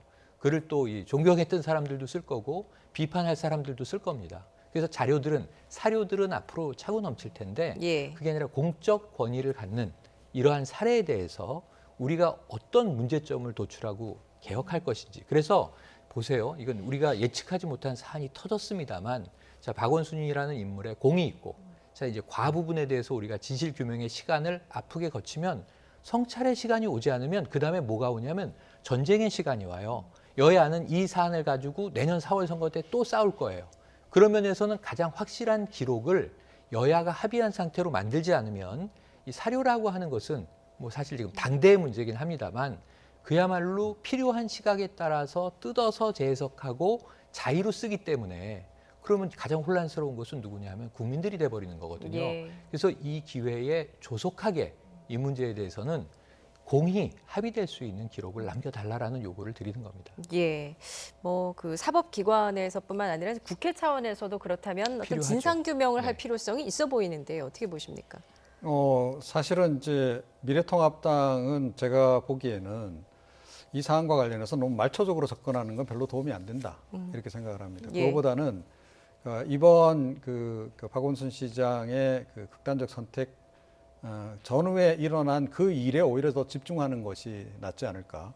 당연히 이제 피해자 인권 부분 그 부분도 이제 챙겨야 되겠습니다만 그래서 이게 이제 정보가 유출이 됐다든지 이건 뭐 명백히 지금 뭐 공무상 비밀 누설 그런 것들이 좀 이루어진 거 아니겠어요? 그러니까 그런 부분을 오히려 집중적으로 좀 들여다보고 그게 지금 현재 그 문재인 정부 내에서의 시스템의 문제라면 그걸 개선하도록 일단 노력을 해야 된다 이렇게 생각을 하고 제도적인 측면에서는 지금 이제 고려하고 있는 뭐 공소권 없음으로 뭐 이게 사건을 종료지는 그런 부분이 앞으로는 없도록 하겠다 이런 거는 전 좋다라고 생각합니다. 그래서 예. 그런 부분에 오히려 좀 더 집중하는 것이 더 낫지 않을까 이렇게 생각을 합니다. 예. 자, 뭐 이런 가운데 이제 오늘 여당 내에서도 고 박원순 시장 의혹과 관련한 자체 조사가 필요하다라는 목소리가 나왔습니다. 더불어민주당 박용진 의원의 발언 들어보시죠. 정치 지도자 사회적인 역할을 하시는 분이 아무리 뭐 어떤 상황이었는지 짐작은 가겠습니다만 이렇게 극단적 선택을 하시는 거에 대해서는 뭐 충격적이기도 하고 실망스럽기도 하고 무책임한 거 아니냐 하는 생각도 들고 그렇습니다. 일단 저는 당 차원의 진상 파악과 대책 마련이 있어야 국민들의 신뢰를 회복할 수 있을 거다 이렇게 생각을 합니다. 특히나 안희정 오거돈 사태에 이어서 이번 사건과 관련해서 국민들에게 드린 실망이 적지 않은데 당이 그동안 성인지 감수성이 부족하지는 않았는지 그리고 선출직 공직자들에 대한 성평등 교육 등이 그저 그냥 형식적 수준에 그쳤던 것은 아닌지 점검하고 여성 친화적인 정당, 성평등 정당으로 거듭나기 위한 대책이 마련돼야 된다고 생각합니다. 예, 오늘 민주당 그 여성 의원들도 좀 서면으로 입장을 내고 서울시 차원에서 진상 조사를 해야 된다 이렇게 요구를 하기도 했었는데요. 민주당은 뭐 그동안 이제 애도와 추모 분위기에 좀 집중을 했었는데 좀 기류가 좀 달라지는 모습입니다. 그렇지만 너무 뒤늦은 대응이 아니냐라는 지적도 있습니다. 저는 그렇게 생각하지는 않습니다. 예. 지금 사실은 이게 벌어진 지는 며칠 되지 않았습니다. 우리는 굉장히 많은 시간이 흐른 것처럼 느낄 수 있고 굉장히 여러 가지 일들이 한 주말을 넘기는 사이에 벌어졌지만 다시 돌이켜보면 오늘이 화요일이잖아요. 지난주 목요일 저녁에야 서울시장이 실종됐다고 이게 무슨 일이지? 그리고 나서 그 다음날 새벽에 사망, 극단적 선택. 그럼 왜? 라는 의문이 남고 하지만 그럼에도 불구하고 너무나 충격과 아픔이 큰 시민들도 많았기 때문에 또 지지자들을 중심으로 추모 열기가 사실상은 4일장으로 이게 어제 끝난 거예요. 그리고 이 기간을 왜 굳이 연결식 날 기자회견을 해야 했느냐 뭐 이런 이야기도 나오는데 어쨌든 이 장례 기간을 기다리고 그리고 이제 고소인 측의 입장이 어제 오후에 나온 겁니다. 그리고 사실 어제 오후부터 이제는 진실규명의 시간으로 넘어간 거거든요. 민주당은 이제 좀 이 마음을 수습할 필요가 있죠. 이게 이해찬 대표가 YTN 보도에서도 영상으로 나갔습니다만 기자의 성추행 질문에 여기가 어디라고 예의를 차려라. 이제 이런 이야기를 하지 않습니까? 예. 나중에 사과했습니다. 해당 기자에게 사과의 말을 전해달라. 강훈식 이제 수석대변인이 이야기하고 정리는 됐는데 자 문제는 기자는 뭐 물어야 할 질문을 물었지만 사람의 일이잖아요. 이해찬 대표가 무슨 얘기를 했냐면 나의 친구이고 동지였다. 근데 그 빈소에 가서 저도 빈소를 다녀왔습니다만 거기는 다 눈물 바다예요. 그리고 내려오는데 이 의문에 대해서 질문을 하면 이건 뭐 민주당 당대표가 아니라 어찌 보면 이제 사적인 감정이 먼저 분출된 것이라고 저는 생각을 해보는데 그런 모습이 연출된단 말이죠. 그리고 나서 이제 수습하고 이 어제 오후에 이해찬 대표는 사과를 했고요. 아까 말씀드린 대로 당 차원의 재발 방지를 약속했고 아까 박용진 의원의 목소리를 들으셨고 그럼 오늘부터 민주당은 민주당 차원의 자, 진상의 규명 그리고 이것을 어떻게 우리가 해결할 것인가 구조적인 대안 사실은 앞으로 양성평등은 문재인 정부에서 아주 중요하게 생각하는 문제잖아요. 지금 박원순 시장에 대해서 저도 놀라고 우리가 놀라는 이유는 성인지 감수성이 가장 높은 정치인 아닐까라는 신뢰를 가졌던 분으로부터 이런 일이 터져나왔다는 거예요. 이 문제가 얼마나 큰 숙제입니까? 우리 사회적으로. 한 사람의 고인의 삶을 정리하는 문제가 아니거든요. 그래서 이 문제에 대해서는 민주당이 오히려 주도적으로 나설 필요가 있다 하는 생각을 해봅니다. 예, 뭐 민주당이 장례 기간 중에도 좀 피해 호소인에 대해서 배려를 할 필요는 없지 않았을까, 뭐 이런 좀 지적도 나오고 있는데 민주당의 대응에 대해서 전반적으로 어떻게 평가하십니까? 그러니까 저는 좀 아쉽다라고 생각을 해요. 그러니까 이제 뭐 약간 좀 역할 분담을 좀 하는 한이 있더라도 그 피해자 부분도 계속 고려를 했어야 된다라고 저는 생각을 하고요. 그리고 사실은 보기에 따라서는 그 박원순 시장의 그 서울특별시장으로 치른 그 장례식 그것이 피해자에게는 2차 가해일 수도 있는 겁니다. 저는 2차 가해 성격이 굉장히 강하다고 생각해요. 뭐 기자회견에서도 그 내용을 얘기했지만 그런 그 일련의 흐름들을 보면서 좌절감을 느꼈다는 거 아니겠습니까? 그 여성 입장에서는 이 사람이 이렇게 권력자고 이렇게 권력 있는 사람들이 주변에서 이 사람을 이렇게 추앙하고 자 그러면 함부로 문제 제기를 할 수 있겠어요?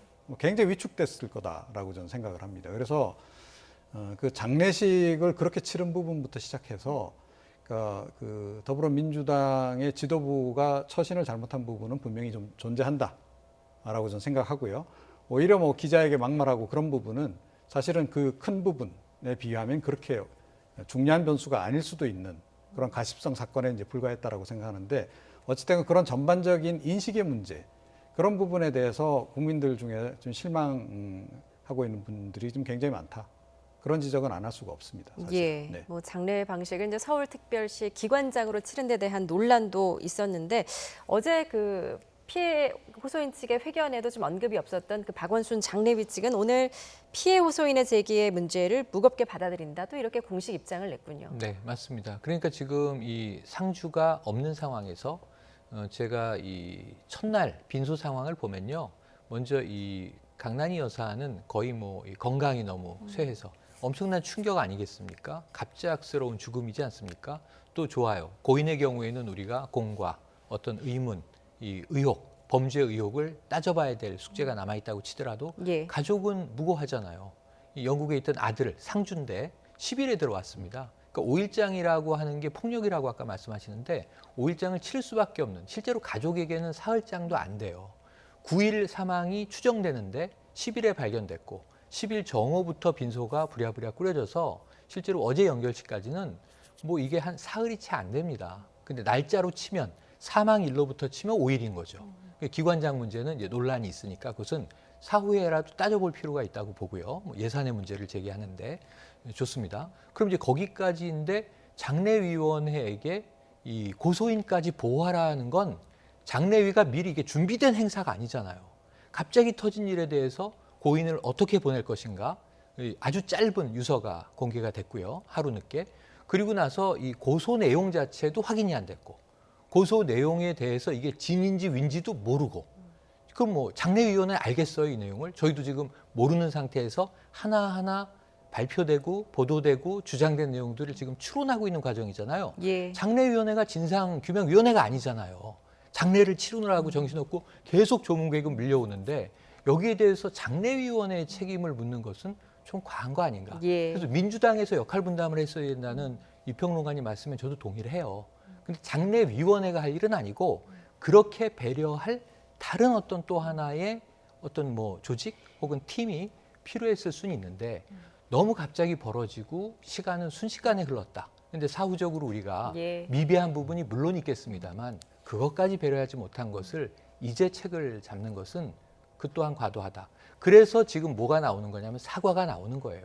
왜냐하면 피해 여성의 이야기를 들어보니까 또 이해가 되고 공감이 되는 것 아닙니까? 그러니까 우리는 망자를 보내는 일이 급했는데 이제 그 일을 마무리 짓고 생각해 보니까 이쪽을 보니까 저런 아픔이 있었네. 네. 근데 예를 들면 지금 장례위원회나 민주당이 가해한 게 아니란 말이에요.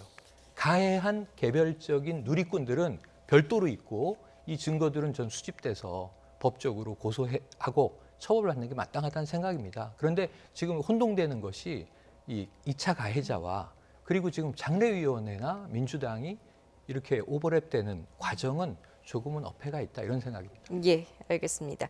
자, 고 박원순 전 서울시장에 대한 조문을 둘러싼 정의당 내 논란도 가라앉지 않고 있는 상황인데요. 심상정 대표가 조문을 거부했던 당 소속 의원을 언급하면서 오늘 공개 사과를 했는데 오히려 갈등이 더 확대되는 모습입니다. 발언 들어보시죠. 유호정, 장혜원 두 의원은 피해 고소인을 향한 2차 가해가 거세지는 것을 우려해서 피해자 호소인에 대한 굳건한 연대 의사를 밝히는 쪽에 더 무게중심을 두었습니다. 두 의원의 메시지가 유족분들과 시민의 추모의 감정에 상처를 주었다면 대표로서 진심으로 사과드립니다. 이제 진실과 연대의 시간입니다. 피해 호소인의 아픔과 고통이 당사자의 절규로 끝나지 않도록 이제 우리 사회가 응답해야 할 것입니다. 예, 정의당에서는 이제 조문 거부에 대한 반발이 좀 수그러들지 않자 이렇게 심상정 대표가 공식 사과를 했는데 부적절했다는 지적도 있습니다. 오히려 이게 진보 정당의 정체성이 맞냐라면서 갈등이 더 확대되는 양상입니다. 어떻게 보십니까? 네. 저는 이제 정의당 같은 경우에는 나름 역할 분담을 처음부터 생각했던 것 같아요. 그래서 이제 선 피해자 보호, 후 조문 이런 방식을 택한 거죠. 그래서 이제 두 의원이 이제 조문하지 않겠다. 그 피해자의 편에서 일단 이제 서서 그 발언을 지금 한 거 아니겠습니까? 그러고 나서 결국 심상정 대표는 조문에 참석을 했어요. 거기까지로 그냥 끝냈어야 된다라고 생각합니다. 그러니까 그것과 관련해서 심상정 대표가 다시 사과 발언을 내놓은 그 부분은 정말로 오락가락하는 인상밖에 안 줬다라고 생각해요. 예. 일부 뭐 탈당하는 사람들은 당연히 감수를 했어야 된다라고 생각합니다. 그러니까 이렇게 이제 서로 의견이 좀 첨예하게 대립할 수밖에 없는 사안인 경우에는 어차피 이제 그런 일들이 어느 정도는 좀 이제 불가피하게 발생한다는 거예요. 조국 전 장관 지난해 이제 비호했을 때 그때 또 마찬가지로 탈당 또 사태가 있지 않았습니까? 그때 탈당했던 분하고 이번에 탈당했던 분들은 좀 결이 다른 거예요. 자, 이제 그런 건데 이 부분을 너무 좀 과민하게 지금 받아들이신 나머지 그러니까 이 당 지도부의 발언이 좀 오락가락하면서 좀 애써 만들어 놓은 역할 분담 구도가 좀 망가진 그런 상황이 아닌가 이렇게 생각을 합니다. 정의당 입장도 참 난감할 것 같은데 이게 여권과 각을 세우면 지지층 일부가 떠나고 또 여권과 같은 네. 입장이면 민주당 이중대 딜레마에 네. 봉착하지 않습니까? 그러니까 이걸 왜 한 목소리를 내려고 예. 하죠? 저는 이 어떤 문제가 있냐면요. 심상정 의원의 방식은 균형 잡혔어요. 조문을 했습니다. 근데 조문하고 나오는데 기자들이 마이크를 냈을 때 이 피해 여성의 보호가 필요하다라고 이야기를 했어요. 그러면 정의당에서 균형을 잡았습니다. 심상정 의원이. 그리고 나머지 이제 의원들이 SNS상에 애도는 한다. 하지만 조문은 하지 않겠다. 이게 문제가 된 거예요. 자, 애도를 할 수도 있고 아예 애도를 안 하고 이 피해자에 대한 지금 관심을 더 가져야 한다. 연대가 더 중요하다라는 이야기를 할 수도 있어요. 근데 문제는 조문을 안 간다에 사실은 민주당 쪽에서 조금 많이 마음이 상한 겁니다. 조문을 올 수도 있고 안 올 수도 있어요. 그건 강요가 아니에요. 조문을 가면 폭력이고 그럼 조문을 안 가면 또 나쁜 거고 서로 왜 이런 시각을 가져요? 그건 자유죠. 자신이 느끼는 바를 개인이 실행하는 건데 국회의원이라 하더라도. 근데 문제는 난 애도는 하는데 조문은 가지 않는다는 게 상당히 박 시장 당시에 장내 분위기에서는 이 고인에 대한 이제 상처로 받아들인 지지자들이 있었고 예. 거기서 일종의 감정의 골이 다툼으로 이제 터져 나오는 안타까운 상황이 연출됐던 겁니다. 전 이 감정이 좀 가라앉으면 이 문제는 그렇게 큰 문제는 아닐 것이다라고 생각을 하는데요. 예. 그럼에도 불구하고 서로 좀 나를 세운 지점들이 충돌한 것이 문제였다고 봅니다. 예, 정의당 내 논란이 좀 어떻게 봉합이 될지도 지켜보도록 하겠습니다. 자, 이런 가운데 이제 성추행 의혹을 제기한 고소인을 향한 2차 가해가 지금 계속되고 있는데 온라인뿐 아니라 이제는 정치권에서도 좀 2차 가해가 좀 나오고 있는 것 같습니다. 오늘 박 시장의 측근인 윤준병 의원이 가짜 미투를 주장을 했다는데 이거는 뭐 어떤 내용인가요? 예. 그러니까 이제 뭐 이 행정부 시장 했던 분이시잖아요. 이분이. 예. 자, 그런데 자기가 본 바로는 그런 일이 없었던 걸 알고 있다라고 좀 이제 이야기를 한 거고, 그리고 이제 뭐 일부 언론에서의 그 가짜 미투 의혹 관련한 그런 보도 이런 것도 좀 이제 뭐 사실과 좀 다르다 뭐 이런 식으로 계속 좀 이야기를 지금 하고 있는 그런 것. 그리고 오히려 박 시장이 미투 처리한 전범을 뭐 보였다 뭐 이런 식의 또 얘기도 하고. 자, 이러다 보니 이제 일반 국민들이 인식하고 있는 것, 그다음에 이제 피해자가 문제 제기한 그 부분과 관련해서 너무 결이 다른 얘기를 지금 하고 예. 있는 거예요. 그런데 이분이 행정부시장을 했기 때문에 오해를 받고 있는 부분도 있습니다. 의혹의 대상이기도 해요. 그러면 당신도 그때 알았는데 함께 그 덮는데 역할했던 사람 아니냐라고 지금 시민단체는 문제 제기했고 지금 고소까지 한 상태거든요. 네. 그 당사자가 이렇게 이야기를 하다 보니 이건 결국 본인도 연관된 부분 관련해서 덮으려고 하는 시도 아니냐. 이제 그런 이제 지적이 나오면서 지금 논란이 좀 뜨거워진 그런 사안인 거죠. 예, 그런가 하면 또 논란이 된 그 SNS 글이 대구지검의 진의원 검사가 박원순 시장과 팔짱 낀 사진을 네. 올리면서 덥석 팔짱을 끼는 방법으로 남성을 추행했다 이런 글을 올려서 또 논란이 되고 있군요. 네. 그러니까 이거는 좀 논란이 될 글입니다.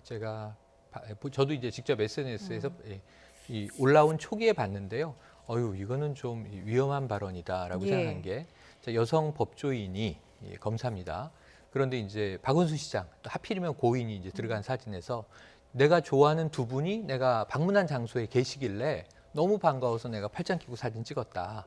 근데 내가 페미니스트인데 이것도 추행이다 이렇게 주장하면 추행이 돼버리는 거 아니냐라고 하는 이야기를 올리면서 어찌 보면 아까 이제 미투가 가짜 미투라는 이제 표현이 등장했는데 마치 이제 이 의도된 조작된 미투일 수도 있다라는 이제 하나의 취지를 깔고 이야기가 된 것 같아요. 그러다 보니까 이게 좀 너무 과한 이야기가 이 박 시장을 옹호하려는 입장은 이해되지만 그게 이제 어느 정도 상식선에서 있어야 되는데 상식적인 이야기를 해도 서로 시각이 지금 엇갈리기 때문에 충돌이 계속 아까 말씀드린 감정의 골이 충돌하고 있는 상황이에요. 그럼에도 불구하고 조금 이 상황을 자제시키려는 노력보다는 오히려 이제 한쪽의 입장을 촉발시키는 SNS여서 지금 논란이 크게 된 것 같습니다. 예, 진 검사 같은 경우에는 이제 피해자 측 그 기자회견을 두고도 넷플릭스 드라마 같다라고 하는 조롱하는 또 발언을 해서 좀 논란을 일으키고 있는 상황입니다. 그런가 하면 이제 홍준표 의원이 또 채홍사라는 발언을 했는데 이게 이제 통합당 내에서도 지금 논란이 되고 있는 발언인 것 같습니다. 예, 그러니까 이제 뭐 박원순 시장의 문제에 대해서 이제 언급을 하면서 주변에서 이제 그런 역할을 한 사람들도 있었다더라. 카더라 통신을 이제 전한 건데 굉장히 무책임한 얘기죠. 그러니까 왜 이런 이런 글을 올렸는지는 이해는 가요. 뭐 최근에 이제 본인 뭐 어떻게 보면 존재감도 좀 떨어지고 이런 걸 통해서라도 이 기회에 본인을 알리고 싶은 그런 욕구가 있다는 건 알겠는데 그럼에도 불구하고 이렇게 사실 확인도 안 된 이런 가짜 뉴스를 이런 식으로 이렇게 이제 퍼뜨리는 것, 그것도 이제 책임 있는 정치인이 그리고 또 뭐 한때 대권 주자였고 또 대권을 생각하신다는 분이 이런 식으로 그러니까 말초적으로 나오는 것 이런 건 좀 문제인 거죠. 제가 조금 전에 미래통합당이 너무 말초적으로 가선 곤란하다라고 말씀드리는 부분이 바로 이런 겁니다. 이런 건 아마 굉장한 역풍을 불어올 것이고 오히려 박원순 그 서울시장과 관련해서 문제 제기했던 그 의도 자체가 역풍으로 오히려 나올 수도 있는 그런 상황인 거니까 이것도 좀 잘 생각을 하셔야 될 거다 이렇게 봅니다. 예, 고소인이 이제 오늘 오전에 경찰에 출석해서 이제 자신을 향한 2차 가해 관련 피해자 조사를 받았다고 하는데요. 좀 이 피해 호소인을 배려하는 좀 정치인의 책임 있는 자세가 필요한 게 아닌가 하는 생각이 듭니다. 오늘 두 분 말씀 여기까지 듣겠습니다. 최영일 시사평론가, 이종훈 시사평론가였습니다. 잘 들었습니다.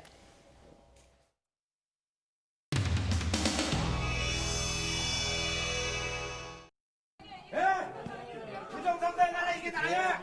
손 대지 마 이거! 이게 나라야!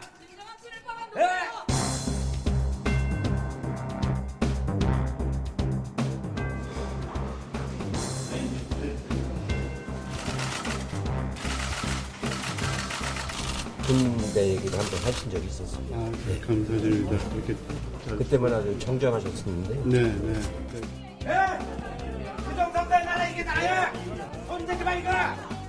이게 나라야! 부정선거의 나라 이게 나라야! 왜 나라 개망쳐라 이 사람들아! 잘 나가는 나라 개망쳐라!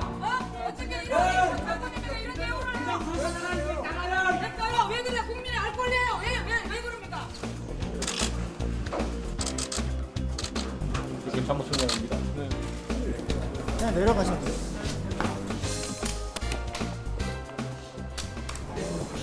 갑자기 난리야.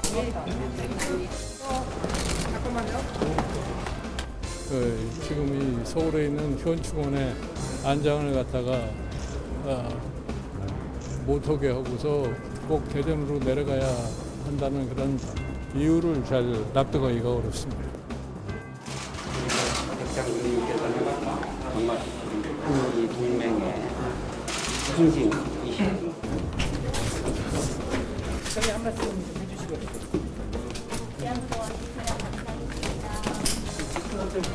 대통령 메시지 따로 갖고 오신 거 있으신가요? 동작동으로 모셔주십시오. 서울연충원 논란에 대해서 한 말씀 해주시죠.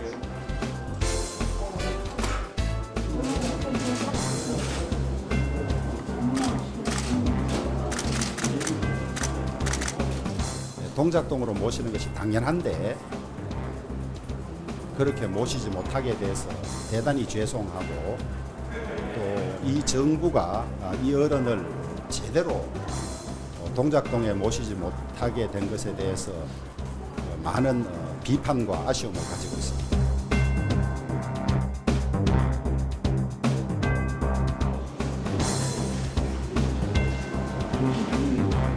이 부분에 대해서는 이미 작년, 재작년 고인께서 건강하시던 시절에 대전현충원으로 가기로 가족들 간에는 이미 사전 이야기가 돼 있었다라고 하는 말씀을 하셨고요.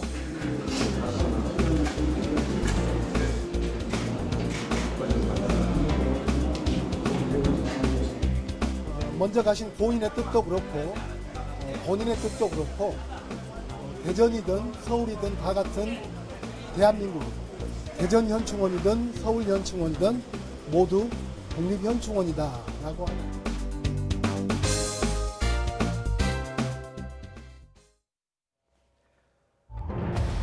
고 백선엽 장군이 내일 대전 현충원에 안장됩니다. 친일 행적 때문에 현충원 안장이 적절한지를 두고 논란이 이어지고 있습니다. 고 조양호 한진그룹 회장의 부인 이명희 씨가 직원 상습 폭행 혐의에 대해 1심에서 징역형의 집행유예를 선고받았습니다. 이번이 세 번째 집행유예로 또 실형을 피했습니다. 교육부 종합감사 결과 연세대학교 교수들이 무더기로 징계 통보를 받았습니다. 입학 서류를 제대로 보관하지 않거나 교수 자녀에게 입학 특혜를 준 사례들이 적발됐습니다. 이른바 검언유착 의혹 사건의 수사 적절성을 논의하는 수사심의위원회가 오는 24일에 열립니다. 향후 검찰 수사 상황의 변수가 될지 주목됩니다. 고 백선엽 장군의 연결식을 하루 앞두고 각계각층의 막바지 조문 행렬이 이어졌습니다. 백 장군은 내일 대전 현충원에 안장될 예정인데 이를 둘러싼 논란도 계속됐습니다. 김문경 기자입니다. 고 백선엽 장군의 연결식을 하루 앞두고 빈소가 마련된 서울 아산병원엔 조문 행렬이 계속됐습니다. 마이클 데나허 주한 캐나다 대사와 더불어민주당 안규백 의원, 황교안 전 미래통합당 대표와 현역 군인, 일반 시민 등이 빈소를 찾았습니다. 광화문 광장 주변에 마련된 시민 분향소에도 추모 행렬이 이어졌습니다. 경건함 속에 분향소를 찾은 조문객들은 백 장군의 영정 앞에 국가꽃을 놓으며 안식을 기원했습니다. 이런 가운데 대전 현충원 안장에 대한 시민사회 단체의 반발도 계속됐습니다. 광복회, 대전 충남지부 등 시민사회 단체는 친일 반민족 행위자를 국립묘지에 안장하려는 계획을 철회하라고 촉구했습니다. 즉각 다른 곳으로 안장을 하도록 정중히 요구하니까 꼭 그렇게 해주시기 부탁을 드리겠습니다. 서욱 육군참모총장 주관으로 열리는 연결식엔 유가족과 역대 육군참모총장 등이 참석하고 전사한 전우들과 함께하고 싶다는 유지에 따라 경북 다부동과 경기도 문산 파평산, 파주 봉일천 등 6.25 격전지 8곳의 흙을 묘역에 뿌릴 예정입니다. 백 장군은 6.25 전쟁 당시 착용했던 전투복과 같은 모양의 미군 전투복을 입고 영면에 들어갑니다. YTN 김문경입니다. 이른바 검언유착 의혹 사건과 관련한 검찰 수사심의위원회가 오는 24일에 열립니다. 관련 의혹을 폭로한 이철 전 밸류인베스트 코리아 대표 측의 요청으로 열리는 건데요. 유착 의혹 당사자로 지목된 이동재 전 채널A 기자와 한동훈 검사장도 직접 참석할 것으로 보여 법정 못지않은 치열한 공방이 예상됩니다. 박석영 기자입니다. 오는 24일 오후 2시 대검찰청 15층에서 검언유착 의혹 사건과 관련해 이철 전 밸류인베스트코리아 대표 측이 신청한 검찰 수사심의위원회가 소집됩니다.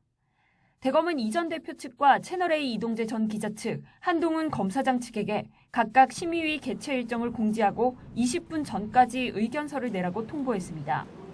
이미 지난달 29일 검찰시민위원회가 수사심의위에 넘기기로 의결했지만 추미애 법무부 장관의 지휘권 발동 등으로 절차 진행이 늦어지면서 한 달 가까이 만에 일정이 확정된 겁니다.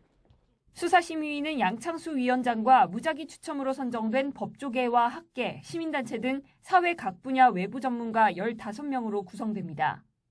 사전에 제출한 의견서를 토대로 이 전 기자와 한 검사장에 대해 수사를 계속할지와 기소할지 등을 논의하는데 사건 당사자나 변호인들이 출석해 의견 진술을 하고 질의응답도 합니다.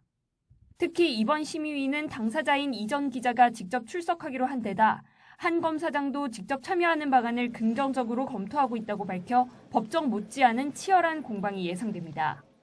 이 전 기자 측은 프레젠테이션을 통해 강요미수 혐의가 성립될 수 없다는 점을 잘 설명하겠다고 밝혔고 한 검사장 측은 제보자와 MBC가 몰래 짜고 채널A 기자를 현혹해 자신을 끌어들이려 한 것이라는 이른바 공작 의혹부터 밝혀야 한다며 수사의 편파성을 지적할 계획이라고 설명했습니다. 수사심의 종료 때까지 위원들의 의견이 일치되지 않으면 이재용 삼성전자 부회장 때와 마찬가지로 과반수 표결로 의결하게 됩니다. 이 전 기자와 한 검사장을 비롯해 고발인들까지 잇따라 심의위를 요청했지만 오는 24일 같은 사건 심의위가 열리는 만큼 받아들여지지 않을 전망입니다. 수사심의위 일정이 확정된 가운데 서울중앙지검 수사팀은 이 전 기자 동료였던 채널A 백모 기자를 다시 불러 조사하는 등 사실관계 다지기에 주력했습니다.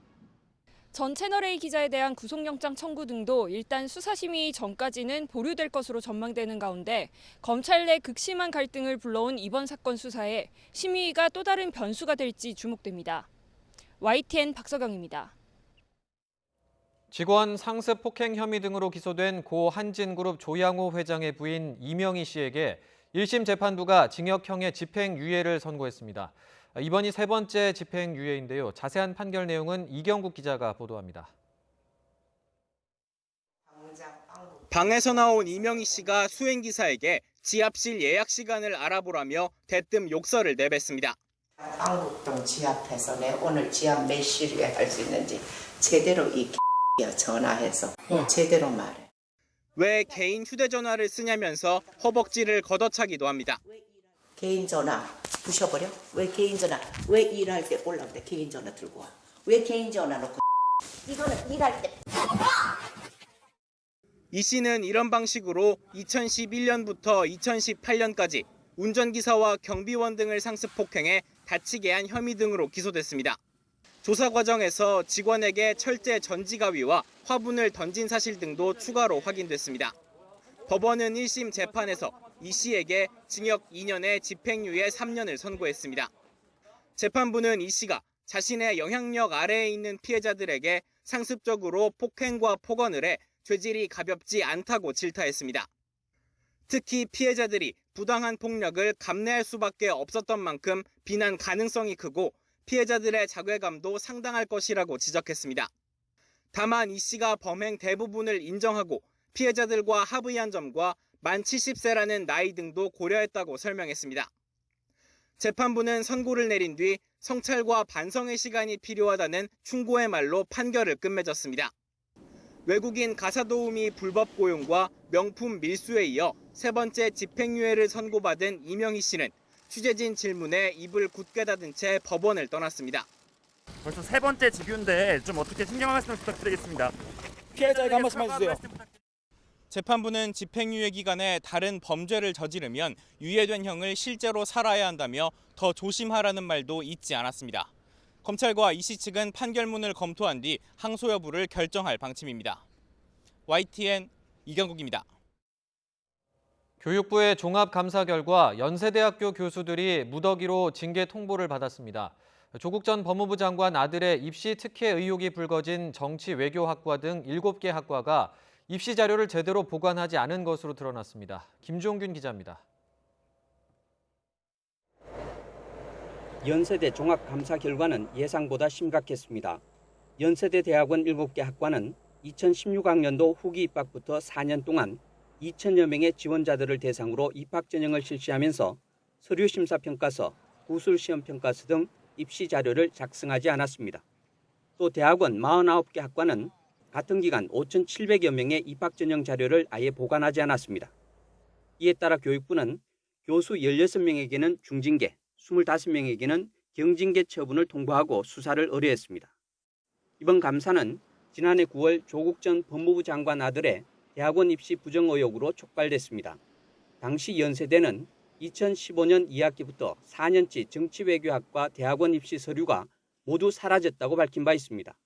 교육부는 지난해 7월 시작한 연세대 감사를 마무리하던 중이었지만 이 문제로 11월 재감사에 돌입해 이번 징계 통보를 내렸습니다.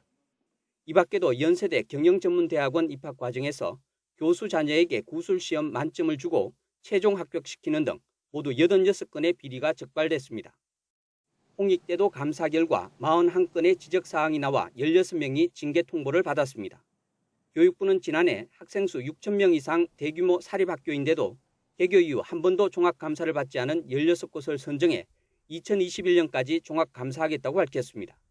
나머지 대학의 감사 결과에서도 주요 비리가 잇따라 드러나면 사학개혁에 대한 목소리가 커질 수 있습니다. 특히 사학 불신이 커질 경우 코로나19에 따른 학생들의 등록금 반환 요구가 거세질 것으로 보입니다. YTN 김종길입니다. 서울시 청사와 서울도서관 앞에 고 박원순 전 시장에 대한 성추행 의혹과 관련한 비난 문구가 붙었습니다. 서울시는 오늘 새벽 서울시 청사 앞 안내판과 서울도서관 앞 안내 팻말에 박 전 시장을 비난하는 문구가 청테이프로 작성돼 붙어 있었다고 밝혔습니다. 서울시 관계자는 발견한 관리인이 바로 제거했다면서 시설물이 파손된 게 아니라 수사를 의뢰할 계획은 없다고 설명했습니다. 오늘 새벽 인터넷 커뮤니티 사이트 DC인사이드에는 박 전 시장을 성추행 혐의로 고발한 전직 비서를 위해 비난 문구를 작성했다고 주장하는 게시글이 올라왔습니다. 전북 임실군 소속 공무원이 지인에게 성폭력 피해를 암시하는 문자를 남기고 숨진 채 발견됐습니다. 임실군과 경찰에 따르면 지난 11일 오후 5시 20분쯤 임실군청 소속 공무원 49살 A씨가 임실읍 자택 안방 화장실에서 숨진 채 발견됐습니다. A씨는 숨지기 전 지인에게 인사이동으로 과거 자신에게 성폭력을 가한 직원과 함께 일하게 됐다는 취지의 문자 메시지를 보낸 것으로 전해졌습니다. 올해도 어김없이 일본 방위백서에는 독도 영유권을 주장하는 내용이 담겼고 우리 정부는 일본 공사와 무관을 불러들여 항의했습니다. 이번 일본 방위백서에는 북한의 미사일 능력과 중국의 영향력 확대를 강조하는 내용도 담겼는데 자국의 국방력 강화를 정당화하려는 의도로 보입니다. 장하영 기자입니다. 일본 방위백서의 16년째 독도 영유권 주장이 실린 데 대해 외교부와 국방부는 우리나라에 주재하고 있는 일본 공사와 무관을 불러들였습니다. 백서 내용에 강력 항의하고 즉각 철회를 요구했습니다.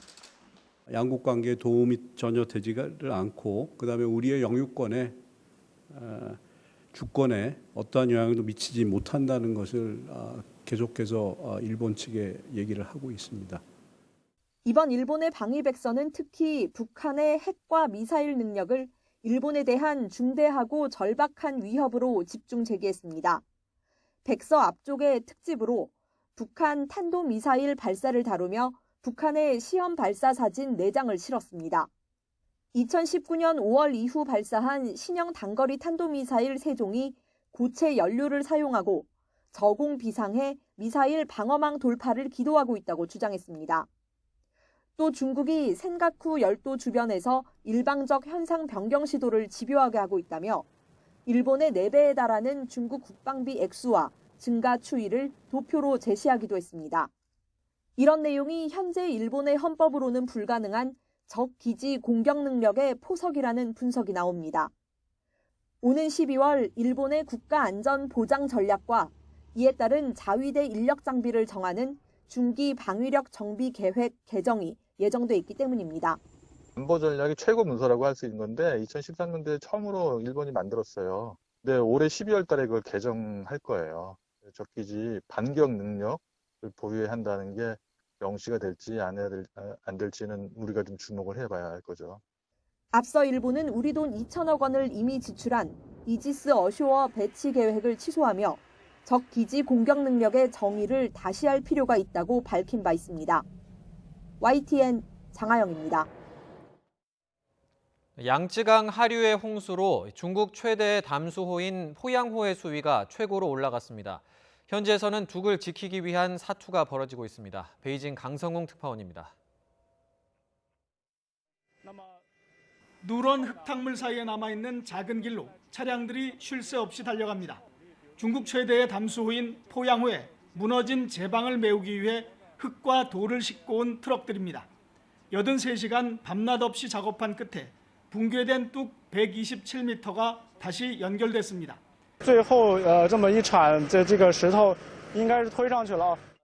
포양호 주변에는 여전히 2개의 뚝이 무너진 상태입니다. 수위도 지난 주말 사상 최고를 넘긴 이래 좀처럼 낮아지지 않고 있습니다.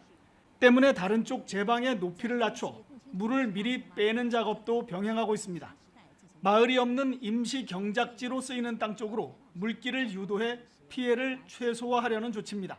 整个这个分蓄滞空量达到1.9亿立方米，能够为鄱阳湖减轻这2亿立方米左右的一个水量。 중국 재난당국은 지난 98년 양쯔강 대홍수 때처럼 큰 피해가 나지는 않을 것으로 보고 있습니다. 4,000명 넘게 숨졌던 그때와 비교하면 양쯔강 중류에 거대한 산샤댐이 건설됐고 제방도 많아졌다는 겁니다. 이번 폭우가 북중 접경의 압록강 쪽으로 올라갈 것이라는 예보도 나왔습니다. 때문에 압록강 유역에서는 지난주부터 홍수 대비 훈련이 2번이나 실시됐습니다. 코로나19에 이어 홍수 피해가 길어지면서 가뜩이나 어려운 중국 경제에 부정적 영향을 미치지는 않을까 하는 우려도 나오고 있습니다. 베이징에서 YTN 강성웅입니다. 최근 현직 교사가 학교 화장실에 몰래카메라를 설치했다가 적발되는 등 교내 성범죄 우려가 커지자 교육부가 전국의 모든 학교를 조사하기로 했습니다. 손효정 기자입니다. 지난달 24일 경남 김해의 한 고등학교 여자 화장실에서 몰래카메라가 발견됐습니다. 40대 남자 교사가 설치한 겁니다. 불법 촬영은 하루밖에 안 했다고 주장했지만 휴대전화엔 화장실과 샤워실에서 몰래 찍은 사진과 동영상이 가득했습니다. 교사는 결국 구속됐습니다. 경남 창녕의 중학교에서도 비슷한 일이 일어났습니다. 교직원 여자 화장실에 몰래카메라가 발견돼 수사가 시작되자 30대 교사가 자수한 겁니다. 경남교육청은 두 교사를 직위 해제하고 단속에 나섰습니다. 도내 전 학교를 대상으로 불법 촬영 카메라 탐지 장비를 이용한 전체 학교의 전수 점검을 실시 중에 있습니다. 박종훈 경상남도 교육감도 가장 엄중한 책임을 묻겠다며 도민과 학부모, 여성 교직원 등에게 사과했습니다. 상황이 심각하다고 판단한 교육부는 몰래카메라 설치 조사 대상을 경남 지역에서 전국 초중 고등학교로 확대하기로 했습니다. 교육부는 전국 시도교육청과 협의해 구체적인 전수조사 방법과 시기를 결정할 방침입니다. YTN 손효정입니다. 직장 내 괴롭힘 금지법이 시행된 지 모레로 1년을 맞지만 여전히 직장인 절반가량은 괴롭힘에 시달린 적이 있는 것으로 조사됐습니다. 시민단체 직장갑질 119는 오늘 국회의원회관에서 열린 토론회에서 직장인 1,000명 가운데 45.4%가 지난 1년 동안 괴롭힘을 경험한 적이 있다는 설문조사 결과를 공개했습니다. 괴롭힘의 종류에는 모욕이나 명예훼손이 가장 많았고 부당한 지시나 업무 외 강요가 뒤를 이었습니다. 우리나라에서도 맨눈으로 꼬리까지 볼 수 있는 혜성이 20여 년 만에 등장했습니다. 지난 3월 발견된 니오와이즈 혜성인데 이번 주가 관측의 최적기라고 합니다. 김진두 기자입니다. 점차 밝아오는 새벽 하늘에 수직으로 움직이는 물체가 나타납니다. 확대해보니 둥근 머리에 긴 흰색 꼬리가 달려 있습니다. 우주의 여행객 혜성입니다. 지난 3월 27일 처음 발견된 이 혜성의 이름은 C2020F3. 미 나사가 지구 근접 천체를 발견하기 위해 발사한 광시야 적외선 우주망원경이 찾아낸 것으로 그 프로젝트 이름을 붙여 니오와이즈라고도 부릅니다. 혜성은 지난 3일 태양에 가장 가까이 접근했고 오는 23일에는 지구와 가장 가까운 약 1억 킬로미터까지 다가옵니다. 현재 이 혜성의 밝기는 약 1.3에서 2등급 정도로 맨눈으로 충분히 볼 수 있는 수준입니다. 하지만 시간이 갈수록 밝기가 줄어들기 때문에 이번 주가 관측의 최적기가 됩니다. 지난주에는 새벽 하늘에서, 이번 주에는 해가 지고 어둠이 내리기 전 북서쪽 하늘에서 볼 수 있습니다. 밝기는 약 2등급 정도로 도시에서도 맨눈으로 볼 수 있고 스마트폰으로도 촬영이 가능합니다. 이 혜성의 주기는 약 4,500년에서 6,800년. 따라서 이번 기회를 놓치면 다시는 이 혜성을 볼 수 없습니다. 우리나라에서 꼬리까지 완전한 형태의 혜성을 맨눈으로 볼 수 있는 것은 지난 1997년 4월에 헤일밥 혜성 이후 23년 만입니다. YTN 김민우입니다.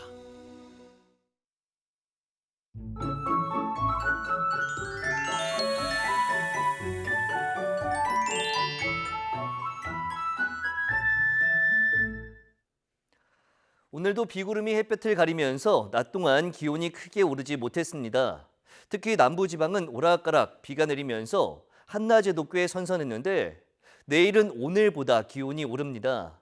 특히 서울 낮 기온이 29도, 춘천도 29도까지 오르는 등 중부지방은 무더위가 기승을 부리겠습니다.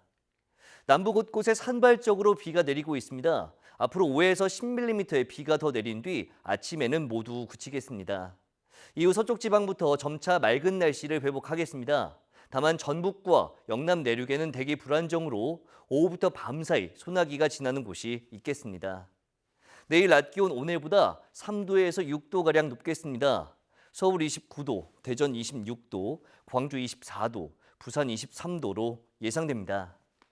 주 후반까지는 장마가 소강 상태를 보이면서 더위의 기세가 더 강해지겠고 주말에 제주도와 전남 해안을 시작으로 휴일에는 또다시 전국에 장맛비가 내릴 전망입니다. 날씨 정보였습니다. 네, YTN 뉴스나이트를 마치겠습니다. 함께해 주신 여러분 고맙습니다.